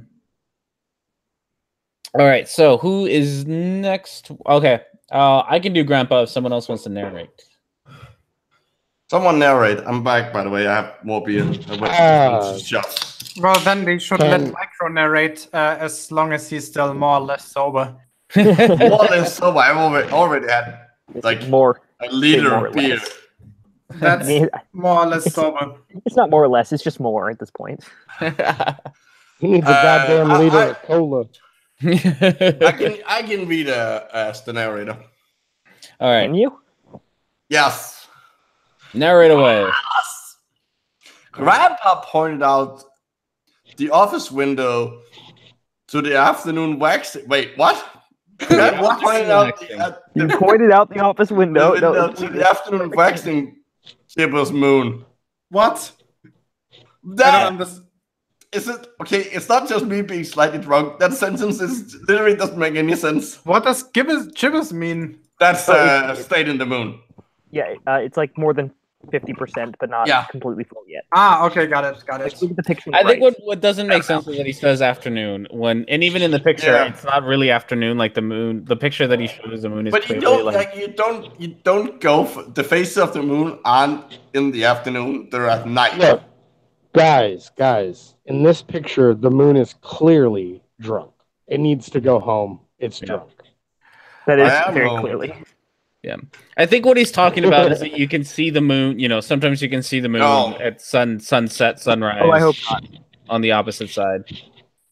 Liar! Those are scandalous lies spread by the Hayden Planetarium. See, I thought you said socialist lies for a second there. Well, I can if you want me to. I can say that whole sentence again. Say it in the voice of Alec Jones. Oh shit! What did I say? Socialist lies. Socialist lies. Okay, all right. So, can you please say that the demons, the goddamn demons, destroy the child? So the demons are destroying the child. Ah! Can you say they're making the freaking frogs gay? Hey, they're making the freaking frogs gay. That's pissing me off. Can he do that as the grandpa voice? Please, grandpa voice. That's a lot of grandpa, so I don't blame you if you quit halfway through. Okay, so where does it start? At notice? Notice. Okay, let me see. All it's a whole paragraph as grandpa, so feel free to just stop at any point because I understand. Hey, where's the next part where grandpa talks and maybe it's not so long? It's a long-winded prick. This is Dubé writing, so this is all grandpa. This is all grandpa. Whoever's gonna read grandpa next is all grandpa. All right, let me. Notice how you can see blue skies right through it. That's because the moon. Stop laughing the words. That's because the moon is not a solid, opaque dirt ball capable of stopping. Hold on. It's so hard to concentrate and do Alex Jones while at the same time saying stupid shit. Oh, he knows. Wait. How can you do Alex Jones without saying stupid shit? I know. I realized the profound stupidity in the thing I had just said, and was hoping nobody else would. Okay. It is merely a translucent luminary, a light. For centuries, confused establishment astronomers, the establishment astronomers, have written about seeing with their eyes, mind you, stars and planets clearly, like vision isn't fucked. shining right through the dark body. And I have pictures right here from my NSA insider that says that this isn't true. Right through the dark body of waxing and waning. It waxes and wanes, guys. I mean, Hillary and all of the children molesting. It's fucked on the moons, guys. In fact, the star occulted the crescent moon it's been a popular symbol of Islam, the Islamic establishment. It's found on the national flag from Algeria and Pakistan and Singapore, all socialists. Tunisia and Turkey. Turkey's delicious. It's delicious, guys.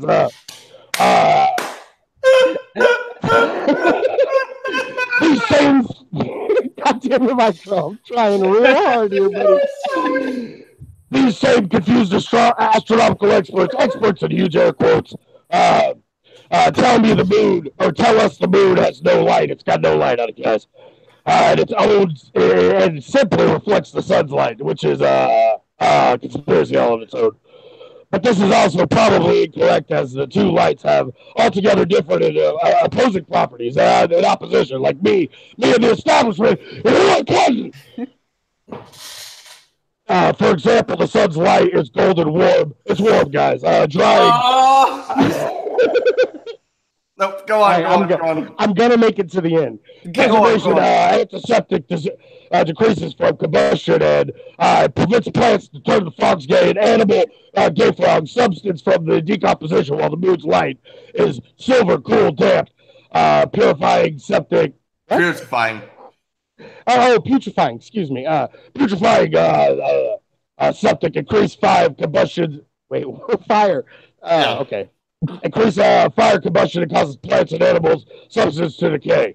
These are two different and opposing effects. Different and opposing effects can be the result of more reflection. However, improve the sun and moon both shine with their own unique lights. God damn, this is literally okay.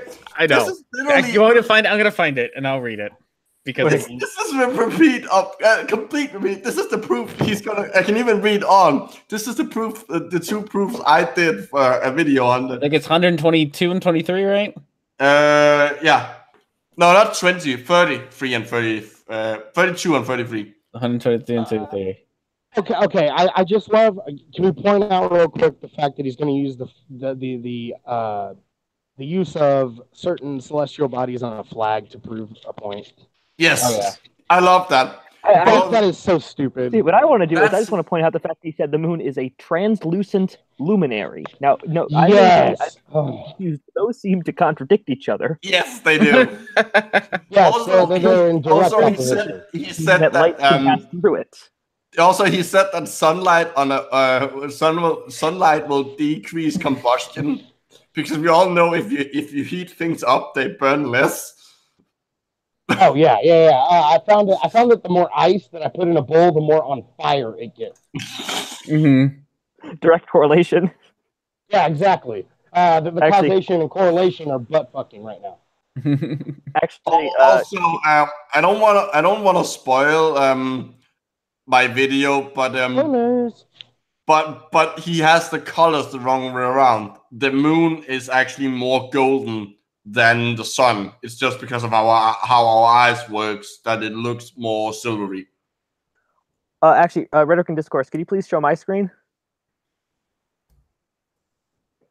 Oh, that's beautiful. That is beautiful. Yeah, this is the picture I took a couple months ago. That is great. When the moon is not gibbous, but in fact the darkness is in gibbous. I don't remember if it was waxing or waning, but I like to say is if you can see stars through this, that's waxing. Yeah, but if you can see wax stars, on, wax off, wax on, wax off. My point is, you should not be able to see stars or planets or anything. No, for that you need a solar filter. Yes. Oh God, no, micro. We can make the SpongeBob what are they called? Constellations. Oh God. Yep. Are you ready, friends? Sorry, but yes, just for funsies because this is hilarious. From here on, it's pretty much a copy of from his book. So where he says, for It's example, not the pretty sun's much, light is it's golden, just like warm, exactly. dying, percent of decrease in combustion, and all this stuff. From his proof, 132, the sunlight is golden, warm, drying, preservative, antiseptic, while the moon's light is silver, cool, damp, putrefying, and septic. Literally, word for word, it's the exact same as 200 proof. So you need to add. Oh, let me remember. I can remember my script. How many errors I actually pointed out. You need to add 1 for the light, 1 for him not knowing how decomposition works. 1 for the firing combustion if you haven't already done that.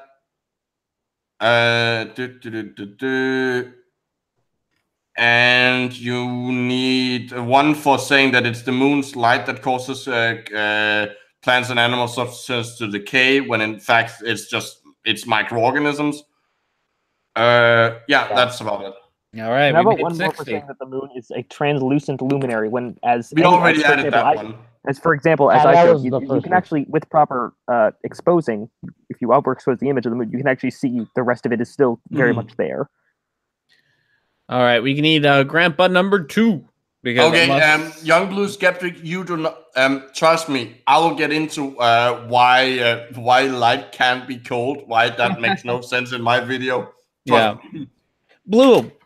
I also sent you a link like a half an hour ago, so you know. Yeah, get if you your want ass to in join. All right, we need Grandpa number happened 2. Because I don't want to kill Yeah, Smelly, Smelly that's here. unfair. Well, look, I'm not being hyperbolic. Like, straining my voice and my facial features, because that's a big part of it. To do the Alex Jones voice has given me a minor headache. Yeah, Like, I've been sitting here like hoping that it was just a result of maybe a spike in blood pressure from forcing my. Because the Alex Jones voice, like, yes, I do smoke cigarettes, and it makes it a little bit easier because my voice is a tad raspy. But his isn't just raspy. Like Eric, he's got that force and that debate. like, and it's just Eric debate. Wow. Alex Jones's voice is so raspy. It's practically bumpy. yeah. But yeah, so like that sucked. I mean, it was fun. I like saying gay frogs and stuff. All right. Hello, you want to be Grandpa? Sure. Okay, so I'll be narrator. You can be Grandpa. It's a weird role play we're doing. We're gonna role play. We're gonna role play some kinky ass shit here. Later, I don't we're want to be be Grandpa anymore. Later that evening, Grandpa and I sat up. Why now? Set up. Later that evening, Grandpa and I set up an experiment to test if moonlight really was cold. We placed a glass of water in direct moonlight and another in the moon's shade. Yes. Then we used digital thermometers to record both the air and water temperatures in moonlight versus moonshade. What's wrong with the oh, never mind. For the entire night, both the moonlight and the water remained between 1 and 2 degrees colder than the air, and the water and moonshade If done during a full moon, the results are greater, Grandpa said. But this should suffice to prove the moon produces its own cold light. Astronomers claim the moon, with air quotes you can't see, it's a solid spherical body that reflects sunlight. But the fact is, what? Reflectors? What? But the fact is reflectors it must be flat or reflectors. concave. The fact is reflectors must be flat or what the fuck? I know. Must be flat or concave for light rays to have any angle of incidence. If the reflector surface is convex, then every ray of light points in a direct line with the radius perpendicular to the surface, resulting in no reflections. Timmy, I don't know what that means, Grandpa. I don't know any of those big words. It's like, shut up. So, in other words, it's impossible that man has ever or could ever set foot on the moon because it's not terra firma. Yeah, it's moona firma. like the Earth, rather a luminary. I came back at like the perfect time. I got to hear that. Like the sun shining with its own unique light. Okay, so where should we begin with this? Can we start with the fact that like you can't have convex or concave reflective, whatever the fuck he said? Yeah, you can. Yeah, let's just ask him, is he able to see a football? Are you able to see any round object that is not No, source? footballs are completely black. They're just like black holes in your visions. Yeah. And I'm assuming that this guy's probably American. So when you say football, he's immediately going to think of an American football. Well, even an American football, because It's still round. It still has curves. Yeah, it's still round. I just I know. It's like lemon. Now, Rhetoric and Discourse, could you please move the CGI away from the book, please? Oh yes, I forget. Balls are invisible, so this I had to CGI this like live for you all.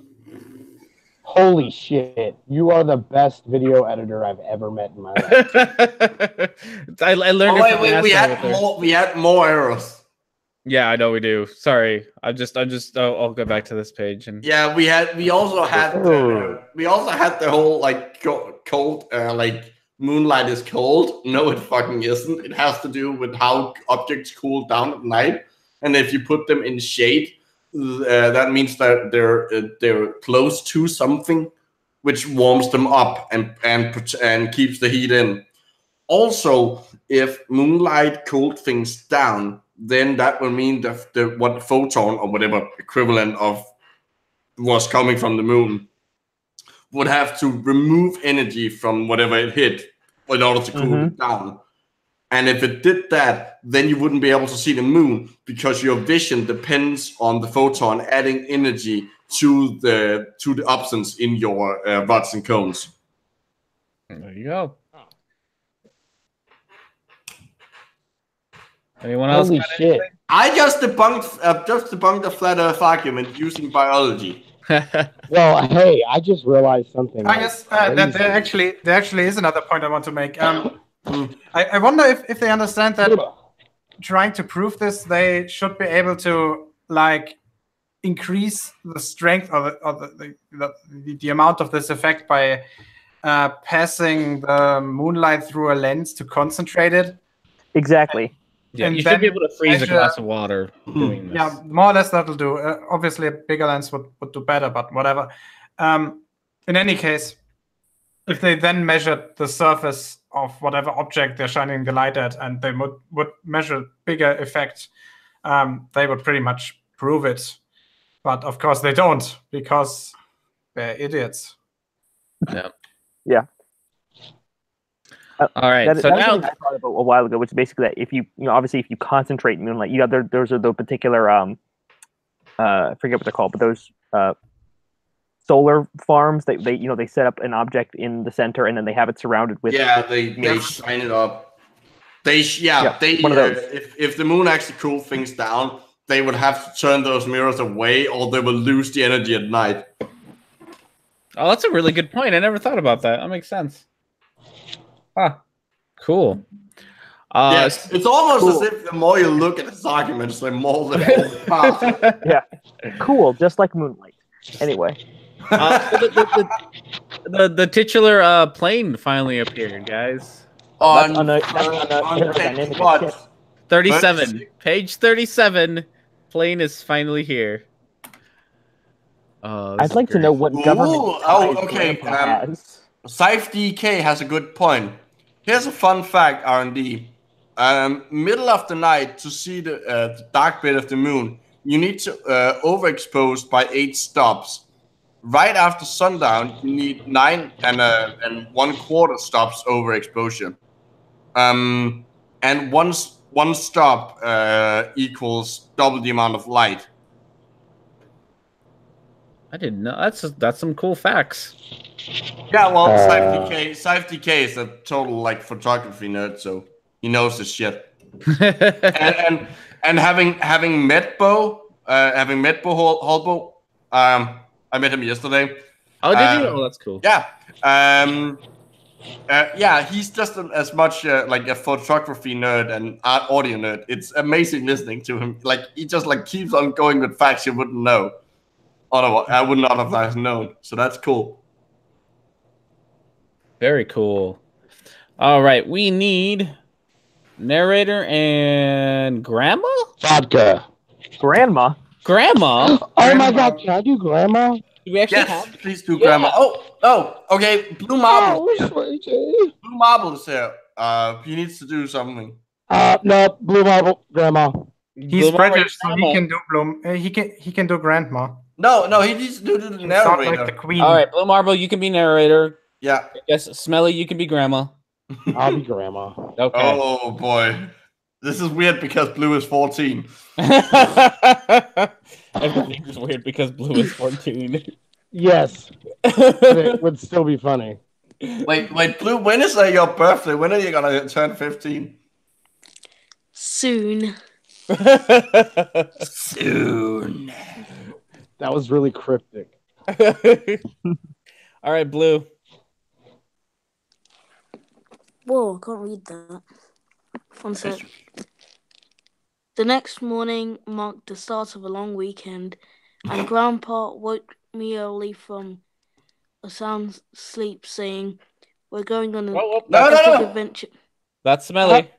We're going on an epic No, adventure, that's- my boy. That's Grandpa. Oh, not that is Grandma. Grandma. Oh, No, I'll be Grandpa. Excited. We're going on an epic adventure, my boy. What? Grandma had my bags already packed in the truck, with breakfast to go, and waved goodbye as we sped off towards the airport. Upon arrival, Grandpa was greeted with warm smiles, salutes, and good mornings from all the pilots we walked past. Today we're going- No, that's me. Today we're going to see for ourselves and prove the Earth plane with my Earth plane. Am I funny, boy? Yes, I am. Oh, I'm so funny. That is pretty grandpa humor, Grandpa though. explained proudly, pointing to the tail of his single-engine open cockpit plane. Cockpit plane. Its own cock plane. come on, Michael. Say what you named your plane. But I named the plane. I named her the Earth plane for the double meaning. Yeah, we get it. He said, grinning. Why do you think they call it airplanes and not air planets or air globes? I am so funny. I should win a Nobel Prize for this little too. Because they're not flying over a planet or a globe. They're flying over a plane because that's why planes are named planes. Okay, It stop. has nothing to do with the wings. Yeah, Micro. I know you probably know what I'm gonna say now. But please shut the fuck up about it because the other people don't. So obviously this works only in certain languages. Now, Blue, guess what the German word for airplane means when you literally translate it back to English. Airplane? No. The literal translation of the word Flugzeug, which means airplane, back into English is flying shit or flying stuff. Yep. In Danish, it's flyvemaskine, which just means flying machine. Like technically speaking, we wouldn't call a helicopter a flyvemaskine, but technically speaking, like you could still call a helicopter. Yeah, that word exists in German as well, Flugmaschine, but yeah, it's rarely used. It's like more like you'll probably find it in really old sci-fi literature. One thing I have to point out as well, if this argument he's making is valid, which obviously isn't, why is it called an atmosphere? Holy shit, mind's blown. J-Frog's obliterated. That was actually really good. I'm lost for words. I would be too, but I can't shut up. All right, it looks like we're gonna need more grandpa and more narrator. I'll do narrator this Damn. time. Grandma never gets to speak. What a bitch. No, she's a woman. We've established this. Yeah. Yes, let her in all things be silent. All right, Okay, so narrator, narrate. We climbed in the cockpit. I say, Rhetoric&Discourse, you be grandpa. Okay, I'll get to when we get to Okay, grandpa, I'll do that. so we climbed in the cockpit, geared up, strapped in, and prepared for takeoff. As we picked up speed, Grandpa yelled for me to pay attention to the horizon and not to take my eyes off it. We lifted from the runway and watched the horizon slowly rising up with us and extending outwards further and further the higher we went. Keep watching and extending outwards. Wait, what? I can't read. Keep watching. Grandpa yelled as he pulled back the yoke, and we continued to climb higher and higher. The horizon kept rising along with us, remaining perfectly flat and level 360 degrees around. We're almost at maximum height now. Grandpa said, still pulling back the yoke, when suddenly the engine stalled. Everything went silent and the plane started to nosedive. Uh-oh. Grandpa said, fumbling at his controls. Just as I began to panic, I saw a thin smile across Grandpa's lips. Then he restarted the engine, leveled the plane again, and turned to me and winked and headed towards the next aircraft carrier. Okay, Grandpa is a fucking psycho. He's a bit of a dick. Oh, I have to think. Okay, nobody got the kamikaze joke. Seriously, I got it. Also, RMD, you have a super chat. Yeah, I have to pause things to thank Bjorn for his super chat. To show my appreciation to you and the people taking part in this endeavor, I'm having a blast. I'm glad that you are enjoying our dramatic reading of Eric Dubé's book. That's equivalent to almost $11. Woot, woot. Thank you. Dude, I like the keep watching and extending outwards, my boy. Okay, can we just go over the errors and that? Oh yeah. Sorry, I got ahead of myself. Yeah, so let's get our dice down here. So horizon eye level, I already took pictures showing that. I hate that argument. Can I just say that? I hate that argument because eye level is not a thing. No. That's not how eyes work. You don't I can stand and look down, and then my eyes are at the same level, but the place I'm looking is not at eye level. Yeah. Well, and let's also take into account everybody isn't the same height, so eye level is different for everyone. Mm-hmm. Yeah. The thing also, your eyes are constantly moving in saccades because they're needed in order to actually keep your vision.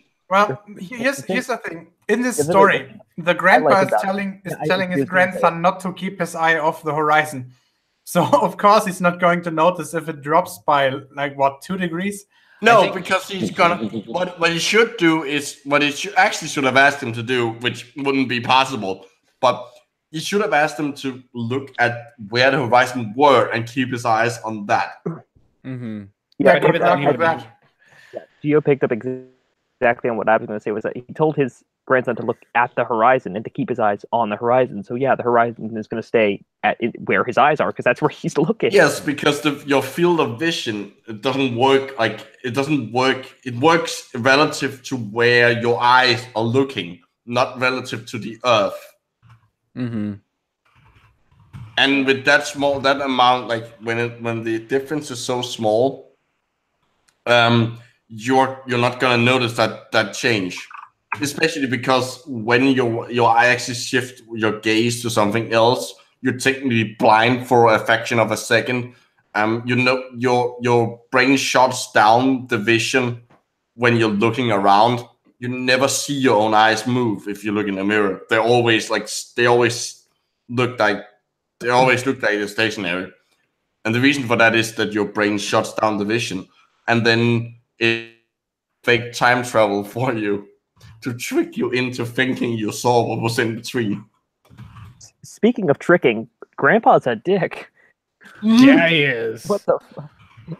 So there's 2 options here. Either he's a dick, or the Illuminati tried to temporarily shut down his engine from the ground using CERN or something like that.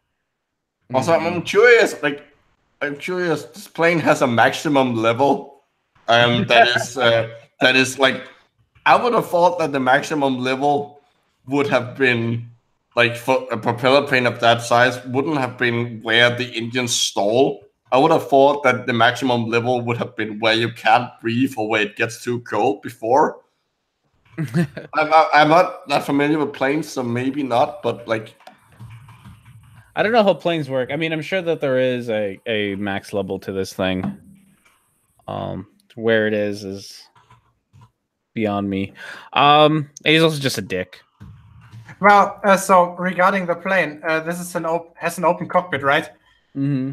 Mhm. Yeah, so that means that the limit of the plane is not actually caused by some technical thing, but more likely by just the fact that you have no pressure cabin, so you can't go over like 4,500 meters maybe without actually suffering Yeah. from that oxygen. was my point. Yeah, if it was closed, then the problem would be how much air is actually, because the propeller obviously moves air backwards, so you can go forwards. But if the air gets thin enough, then it's not moving enough air, so you just fall.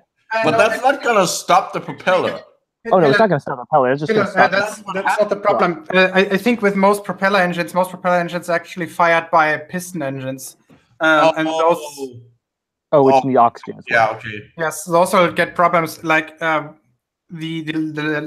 latest ones that were built actually had to have enormous turbochargers not to suffocate, for obvious reasons. And then they switched to turbines and everything went well. All right, we got one last paragraph here, and then I'm gonna figure out how to send you a link, Evan, probably on Patreon. That's probably the only way I can do it. All right, I can still do Grandpa if we can still have Geo narrate. I'm eating. I'll narrate. When we landed, Grandpa explained. If the horizon was actually the curvature of the globe, no matter how large, it would remain at a fixed height, and we would have to gradually tilt our heads down more the higher we ascended to view it. Wait, no, hold on. It can't both be at a fixed height and be so that you have to look down. If you have to look down, the height of it is getting further and further down. At least compared to you. I think that's what he meant. It's just that Dubé doesn't actually know how to rate. That's still kind of wrong, because obviously on a round Earth, if you go up, you can see more Earth, so the horizon will expand as well. Also, technically, the horizon is always at this like where the horizon is. What height it is will change depending on where you are. If you have mountains, then the horizon is gonna be higher up. Yeah. Which would be true even on a flat Earth. So he's a fucking idiot. All right, so I sent you that message, Evan. Now I saw. In reality, however, no matter how high you go, the horizon rises right with your eyes and remains flat. Bullshit. In fact, amateur balloons with cameras have been sent 10 times higher than we just went, over 120,000 feet, or 20 miles up, and the flat horizon rises all the way up. The only time you'll ever see curved horizon is through a fish-eyed lens or curved commercial airplane windows. So, 2 hours for the fish-eyed lens and the commercial airplane windows. I'm not sure where they get the commercial airplane windows from. Anyone who's ever been on a plane will know that they're not curved. They're literally just like two pieces of like plastic. Mr. Thrive and Survive always makes that argument, or sometimes. I think Jism has as well. I think he said it as well. He has. He has. He made a whole thing about how supposedly almost all of the airplane windows come from the same manufacturers or something. Oh yeah. Also, again, we have the eye level. We already had that, so that doesn't really count as another failure. I would also like to point out that if the Windows actually did that, then while you're sitting on the ground, everything would be curved. They would do it on the ground as well. Yeah, Like the whatever, even objects like when you see your fucking luggage get brought in, like all of it would have to be curbed. Yes. From ground level. As someone who's been on quite a few planes, if I do say so myself, because my parents have money and we live in a small country, so traveling to other countries isn't that expensive. My parents doesn't actually have that much money. But I've been on a few planes in my life, and on none of them has any of the windows bended. All of the windows are just like two pieces. They're not glass. Like the windows aren't made of airplane windows aren't made of glass. They're made of plastic. At least the inner part is, and they're completely flat. Like they're just like they're two sheets, and then there's like a hole in the middle, so that part of it doesn't like the window doesn't explode when the pressure decreases. Mm-hmm. Well, but not explode, but put pressure on it. But you're forgetting that it's magic plastic. Fuck, I always forget that. I'm sorry. The magic, it always gets to us. Yeah. What can you do? It's a kind of magic. So looking at this picture, whoa, it's magic. This guy decided to take a bubble onto an airplane. Never believe it's not so. Oh, God's sake. It's magic.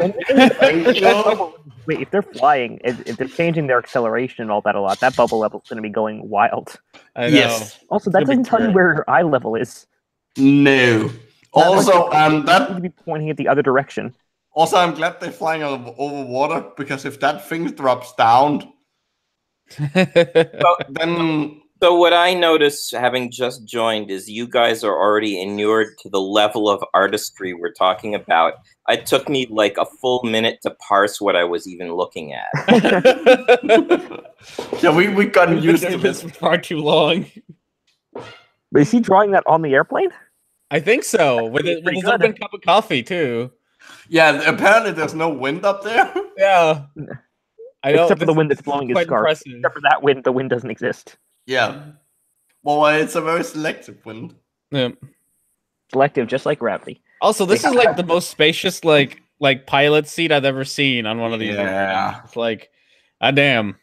I'm more like the picture seems to be implying that they will be going around the Earth, which I don't think that plane has have enough fuel for that.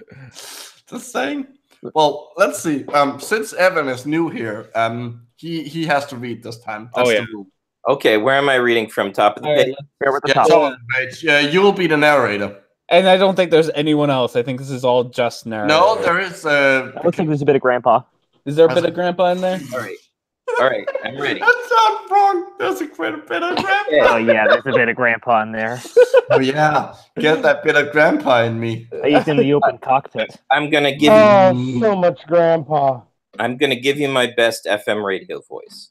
Good. Oh yes. You already have a pretty sweet voice, so that's. I'm sorry. I'm trying to line this up so you can actually see the whole page, but I think I'm okay. Okay, so let's go.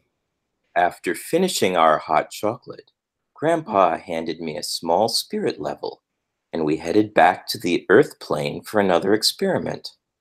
Pointing at the instrument panel, he said, "This is called the altitude indicator." Oh no, that's Grandpa. This is Grandpa. Yeah, we need a Grandpa. This is called the altitude indicator, or an artificial horizon. Is Grandpa taking a shit? No comment, Sonny. For the plane, you can just throw it out. It uses a gyroscope to track the pilot's. Nope, not the pilot's orientation. That's definitely the pilot's orientation. No. The plane's orientation relative to not the Earth's horizon either. Nope, that's not how it works. Okay. I don't think Grandpa's a very good pilot. No, I don't know how he got his license. License? Why does he need a license? Okay. He has a plane. Surely. Wait, can't I just fly these planes? He just snuck in. So, when we lift off and start gaining altitude, the indicator will pitch up, and the bubble in your spirit level will rise. No? That's a euphemism. Wait, hold on. Actually, no, that's right. It will. It's just a weird way of putting it. It will rise forward away from you. When we reach cruising altitude, I will level the plane, and both the artificial horizon and your spirit level will confirm this. We will continue to fly perfectly straight and level due south all night long. This is super straight. Perfectly straight. No homework Right at on. all. And his It's precious totally godly fluid straight. are completely Yeah, we're doing it all night long. Apparently, the plane. I don't think it can do that. But okay. Then tomorrow morning, I will decrease All altitude. night long. Guys, I'll head All out for today. night. All It's night long. Okay, here, Joe. okay. So see you. Bye. Oh, bye. We have Blue back. Yeah, what you doesn't want you to know is that the indicator will pitch down, and the bubble in your spirit level will fall backwards towards you until landing, then level off again. If we were really flying over a globe and not a level plane Earth, but it's called the Earth plane, not a plane Earth, I would have to regularly dip the nose, decreasing altitude to compensate for the globe's curvature. Yo, can I get a plain Earth? You brought me a gross temperature Earth. Or else would regularly find myself gaining altitude simply by flying level. We would end up into space. This is absurd, as no pilot in history has ever experienced gaining altitude by simply flying level, and this must happen as if we lived on a globe. Can we remove an error just for saying this is absurd? Yeah, That's true. That is like the one sentence that has made sense this whole. Called out himself for it. If we are generous to him and take it out of context, that's one less error. Yep. We'll give him that. But then again, there is an error in everything he's saying because he's also like. Are we gonna CinemaSins this? Add 10. We've been doing. Wait, where you been? We've done it all the time. No. We've been doing it fair. For every one error that we find that we can point at and be like, yes, that's an error. We've been adding one. We did this last time. Jeremy will add like 12 sins for whatever the. No, we won't do that. Also, Björn in the chat is pointing out that those two-seaters have the pilot in the back. Oh, that's hilarious. I don't know. Now we know who the pilot is. That's absolutely wrong. I've never seen The pilot is apparently the the kid. gunner. I trust the kid more than Grandpa, honestly. No, we should mount the gun in the back so we shoot the pilot in the head. I don't think this has a gun. I hope not. You don't know that. What war was he in? Okay, what does the plane look like? I missed that entirely. It's like It's just like a big red cartoon plane. Yeah. Is it like a biplane? It's not. No, It's like a regular single. plane. It looks like Okay, that. so it's like a World War II. Okay. Yeah, all right. Grandma's actually the Red Baron. Which is funny. Wait, so Grandpa is German? I guess he's got a. seriously. How else do you think he got a U-boat? The von Richthofen family are apparently, still very active in the community. Grandpa's actually in the Luftwaffe. Wait, what colors were the British planes? Were the Royal Air Force planes during World War II? Weren't they red? No, you're thinking of the modern day red arrows. Oh, okay. Which that planes actually looks a lot like those, but they have windows. They're not an open cockpit. All right. Yeah. And in those, the pilot is in front because they're show planes. Also, they're closed, so the gun isn't inside the plane. They don't have guns because they're show planes. But some of they them don't have guns on the inside for possible suicide. No, You're seriously, not gonna be able to shoot out. Go watch some videos about how insane the maneuvers they have to do in those planes are because of how close they're flying to each other. It's like they're really, really, really skilled pilots. It's insane how good they are at it. Yeah, just send me a message with. No, it was more like a general. It wasn't Also, specific to like you. that, It was just more take like one a step general. to your left. Like you have to it's like coordinating a really complicated dance in fucking the air, where if you fuck up, you could kill someone and yourself. Oh yeah, definitely. Yeah, I'll have to Anyways, look into that. let's move on. Am I still reading? Moving swiftly on. Yes. So we need one. Right. Yeah, we still got narrator and grandpa. All right, I'll still be narrator. Grandpa grabbed a pen and a paper to help explain. First, he drew a big circle to represent the globe. Then he made a straight line tangent to it to represent the path of a plane flying level. And lastly, he put several straight dotted vertical lines perpendicular to the tangent, showing the exponential gain in altitude that should occur when we were flying over a globe. Does he actually know what exponential means? No, he doesn't. He's old. He hasn't Well, I taken mean, math in a long technically it time. would be exponential. Okay, yeah, I see that. All right. If Grandpa? Earth is a ball, 25. I lost the ability to read numbers. I'm sorry. 25,000. 25,000. Sorry, 25,000 miles in circumference, and we fly over at level at 200 miles per hour. 200 miles an hour? Yeah, and in this open Right. cockpit plane, and then never check level again. In 30 Grandpa, I don't have any skin on my face. In 30 minutes, Earth should curve downwards over a mile, and in an hour, we should find ourselves nearly 5 miles higher altitude than we started by flying perfectly level and then never checking our instruments again. Let's see what really happens. That's not what level means. Oh. Okay, the errors in that, that's not what level means. That's not what would happen. That's not how gravity works. They don't believe in gravity, remember? That's not how buoyancy and density works. I don't care if they believe in reality or not. It still applies. Fair enough. All right, last bit. Wait, he took the time to draw this while he was flying. Yeah. So all that time he was drawing. Apparently, not flying. this old open cockpit plane has some kind of autopilot. Oh, and can somehow fly 200 miles an hour. So It's the propeller spins really fast. That's Like quite really fast. Yeah. That's quite the plane. All right. All right, here we go. Grandpa fastened the spirit level next to my seat, patted me on the head, and jumped into his cockpit. How the hell is he jumped? Oh my god. Jumped into his cockpit. As we took off, the bubble in my spirit level rose forward, and the gyro horizon pitched up, just like Grandpa said.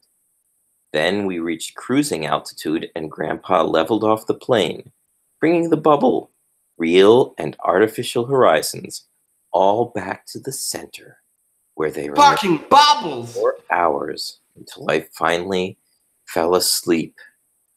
The next morning, when I woke up, my butt hurt. Thousands of miles. We were still flying level at the exact same altitude, proving the Earth couldn't possibly be a globe. And that was exactly what I was thinking. Well, how much fuel does this tiny two-seater plane have? This is the plutonium plane here. This is, it has a small nuclear reactor somewhere. Exactly. That's what's going on. Little did you all know, this is actually the plane that crossed the Atlantic. This is the plane with the dilithium crystals that can go. Hold on. Dilithium crystals don't provide power. They modulate. Oh, right. You need the matter antimatter chamber. It's the flux capacitor that provides the power in the back. Fair enough. Fuck you, Hillel.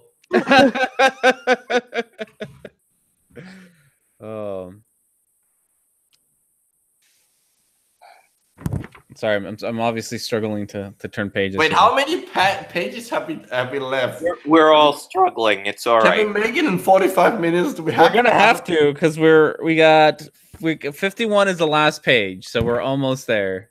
Okay, because I can't be here next week. I have a live stream on my own plan. Yeah, we got 11 pages left, guys.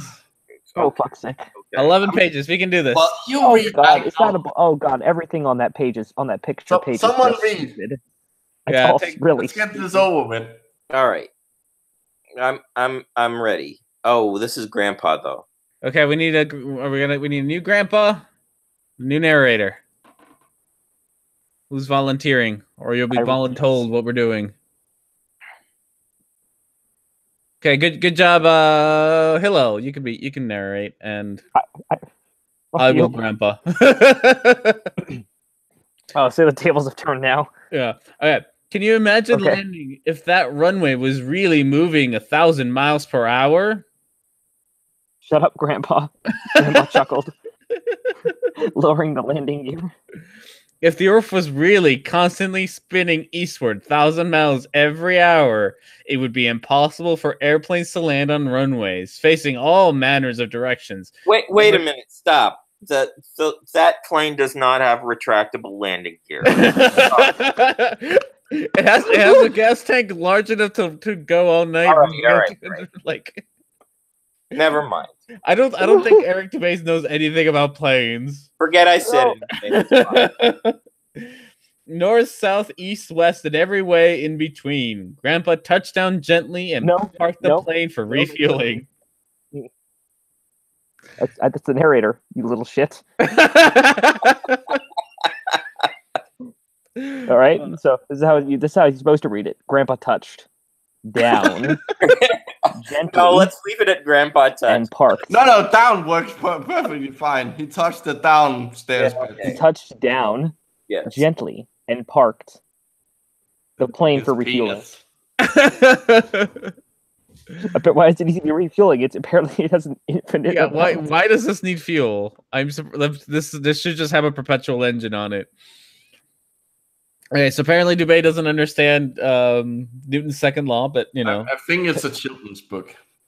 I think that's honestly his excuse. Oh, it's a children's book. The plane doesn't have to obey the laws of physics, but the Earth does. Yeah. WF's 6I or L in the chat is suggesting that it's hand crank.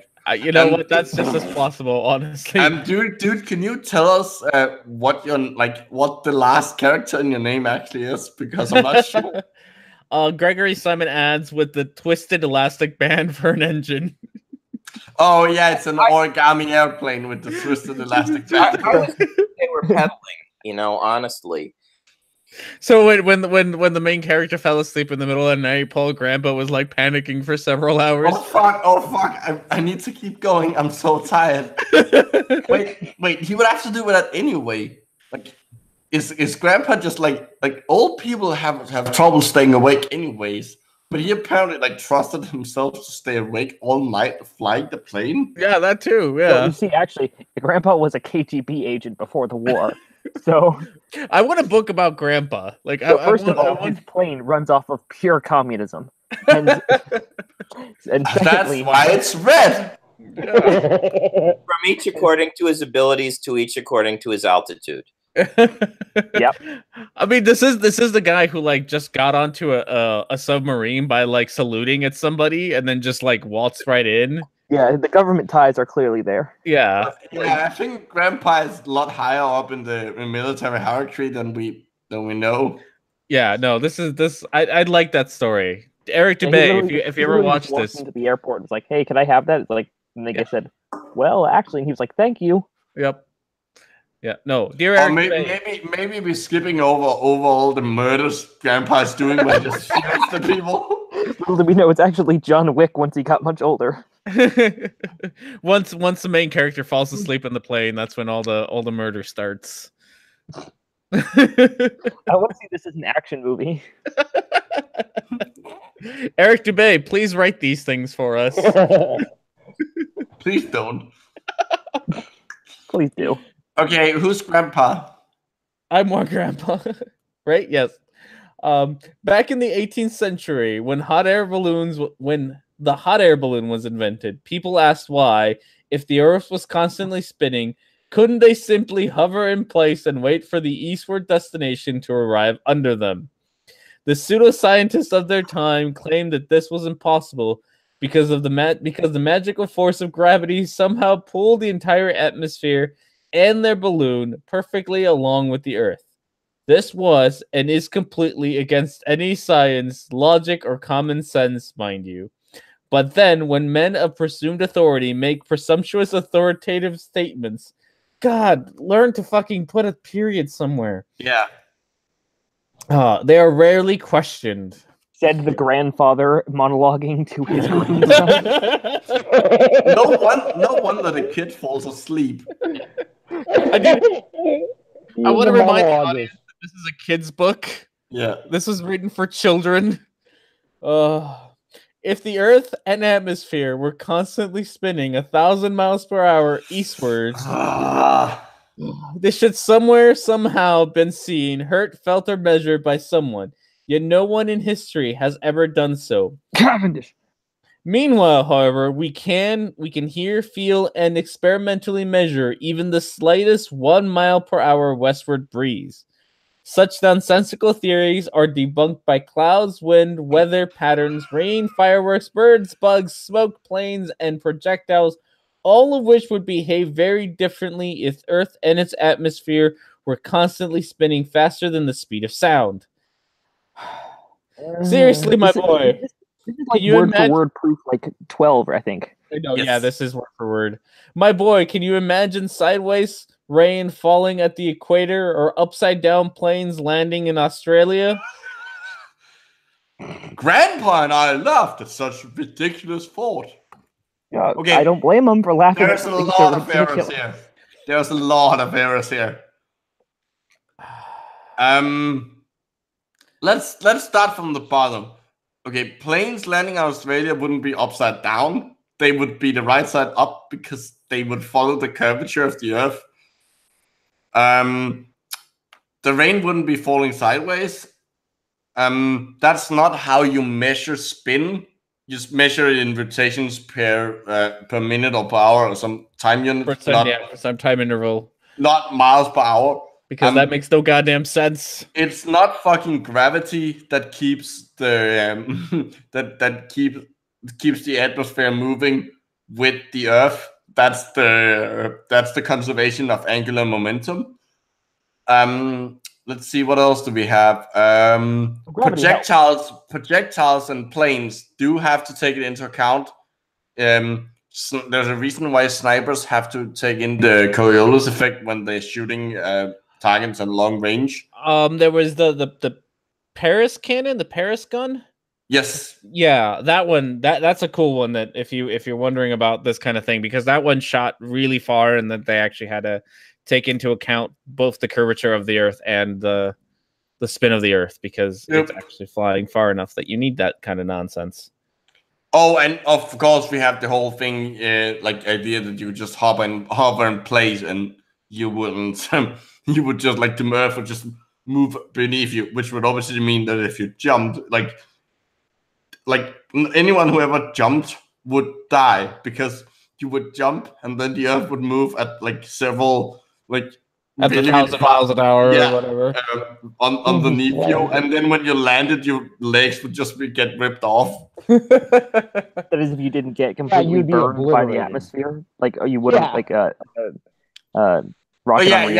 You would. All your skin would be ripped off, and you would smash into buildings and stuff. You'd basically become a weapon of mass destruction.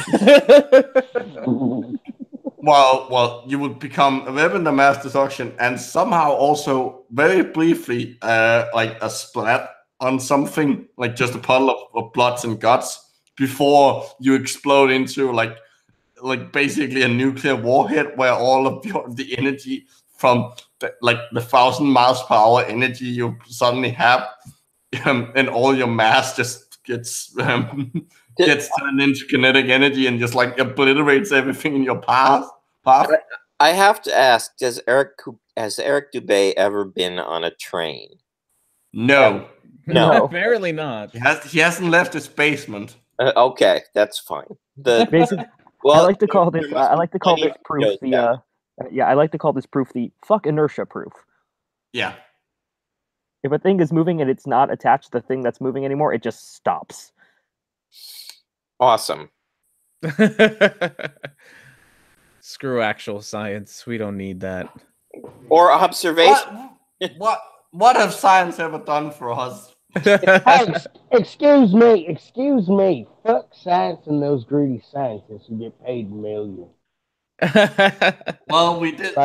Well, slide 10 in here. We did in Denmark just have have the second, the climate, the speaker for like climate issues and stuff, from the second biggest party in our parliament. He just said that, that the idea that the belief that humans are the cause of climate change belongs in the church rather than in politics, that we don't know yet. That it's probably just like normal. Which is the church comments is ironic because that party puts religion into everything. Mm-hmm. Guess with what side of the political spectrum they're on. American part. Yeah, the right part. Oh gosh. All right, we got a little bit more of Grandpa here. Around the turn of the 20th century, the Ball Earth pseudoscientists were conclusively proven wrong upon the invention of the airplane. You see, if the Earth were constantly spinning eastward 1,000 miles per hour at the equator, then airplane flight durations eastward versus westward would be significantly different. They kind of are, depending on the part of the world you're Well, at. that's because of winds. Yeah, I'm just saying. They kind of are. It's not because of what he's talking about, but no.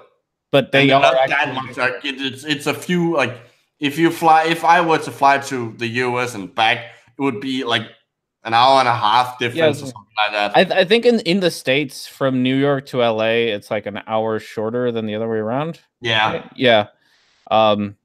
Yeah. So across the Atlantic fits pretty much well with an hour and a half. Yeah. So it's actually, you know, it's a difference. I think that was the time difference when I flew to New York. Mm-hmm. All right. Since the average commercial airline travels 500 miles, it follows that westbound equatorial flights should reach their destination approximately 3 times faster than their eastbound return flights. In reality, however, the difference in east-westbound flight durations usually amount to a matter of minutes and nothing near what would occur on a 100 mile per hour spinning ball Earth. For example, commercial flights from Quito, Ecuador, traveling eastward 200,000 miles to Macapa, Brazil at 500 miles per hour takes an average of 4 hours. So the return flight westward going against the alleged... Oh, God, this is not written for fucking children. I was about to say, as a parent, the child would long since have left the room and gone started destroying. This is the part that puts them to sleep. Like, yeah, like I'm fucking falling asleep and I'm an adult. God damn. 1,000 mile an hour spin of the Earth should be significantly shorter, but in reality take the exact same 4 hours just as expected on a stationary Earth.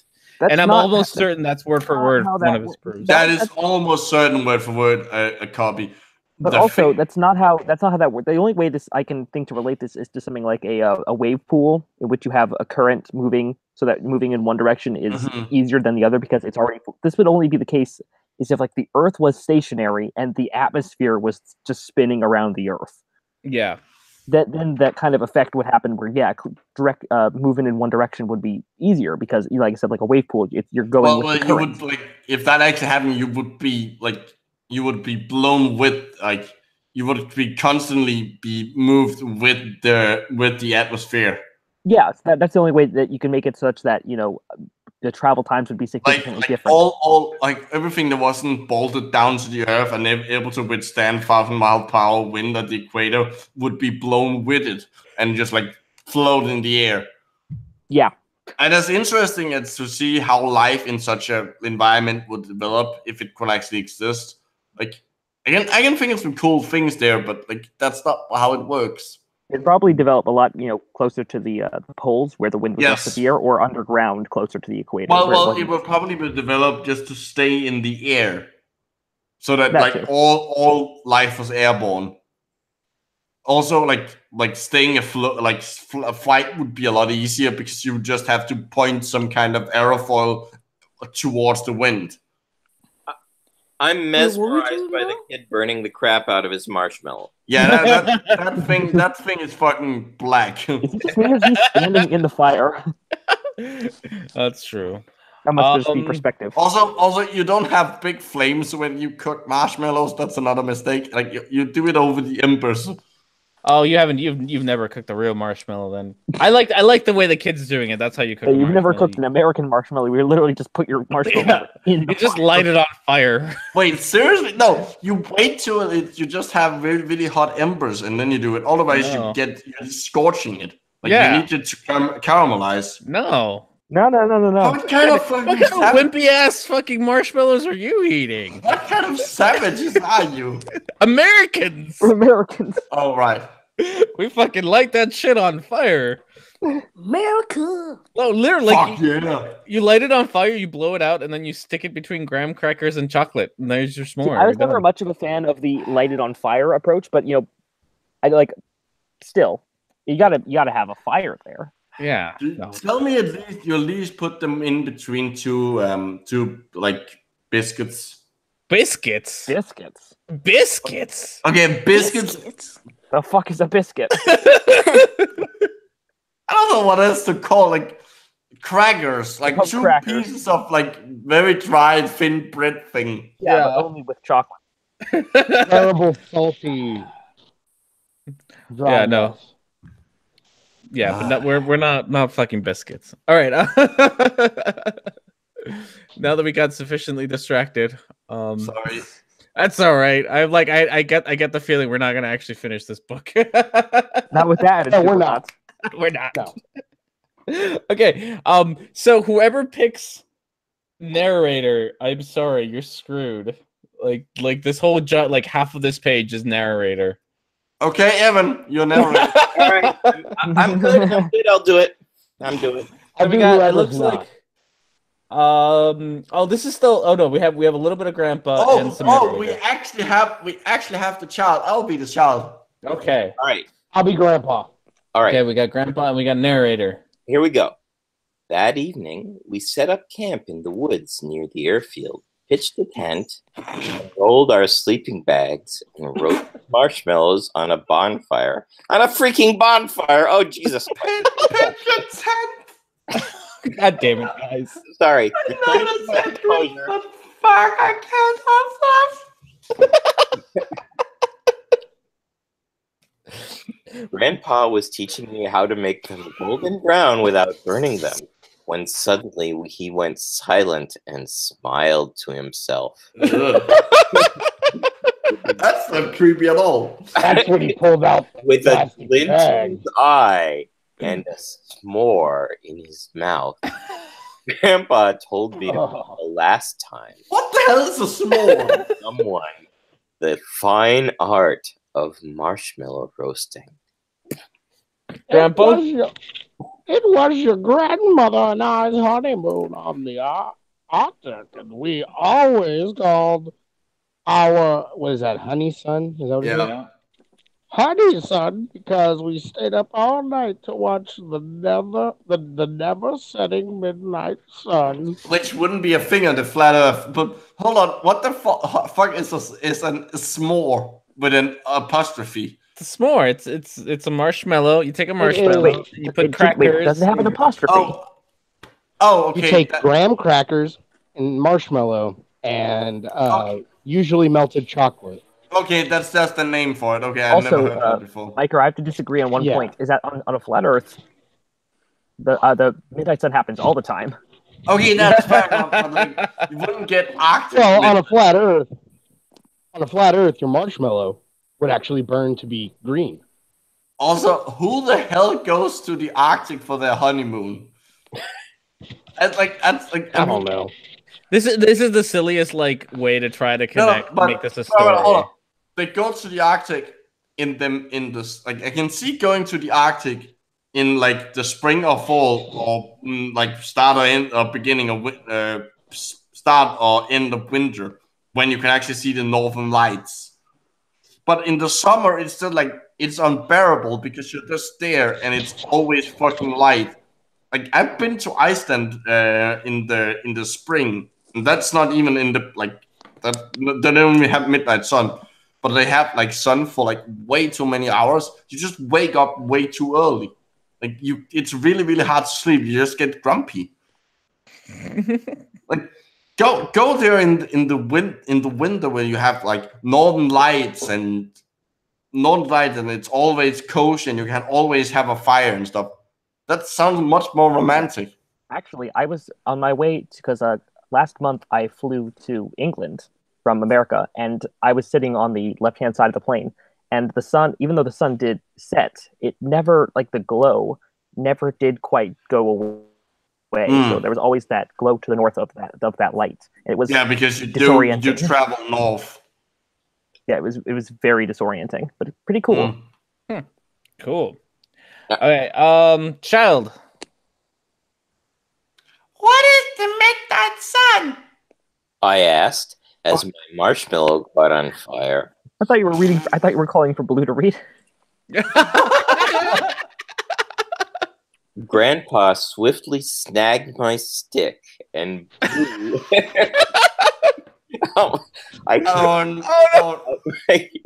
My blackened failure. That's racist. Grandpa clearly don't. Oh my god, this is so much. All right, you blackened failure. Can somebody else read? I still have the Alex Jones headache. I don't want to do this. Fair enough. I have an Eric Dubé headache. Fuck you. No. We all do. Yeah, well, it's a combination. Oh my goodness. The midnight sun is what you can see in the northern regions above the Arctic Circle during and around the summer solstice. For several days or even weeks, depending on where you are, you can watch the sun travel 360 degrees around you, slowly rising and falling every 12 hours, but never fully setting below the horizon. This is because at the summer solstice, the sun reaches its innermost circuit directly over the Tropic of Cancer, allowing the observers situated centrally in the Arctic Circle to see the sun make a complete 24-hour circuit without ever leaving the sky. Jesus, that doesn't make any freaking sense. I know what he means, but it's a really weird sentence, and it's clearly just like copying a proof. Oh, yeah. Your grandmother and I witnessed 3 days without darkness, 72 hours of daylight, which would be impossible on a tilting, wobbling, spinning globe Earth. No! That's sounds why it exactly happens. like the proof I Over the debunked. course of 3 That's days, exactly how you're experiencing it. Yeah. The wobble is extremely negligible, especially over just 3 days. And the tilt is on the solstice is just it's tilt on at least the summer solstice. It's just the north is tilted towards the sun. It's not like it's like changing the tilt. No, the tilt isn't spinning around. The tilt is always pointing in the same direction, almost. Like you have the wobble, but that's like it's been over 3 days. 3 days, that's not going to do shit. Also, how short was their honeymoon? 3 days, apparently. 3 days.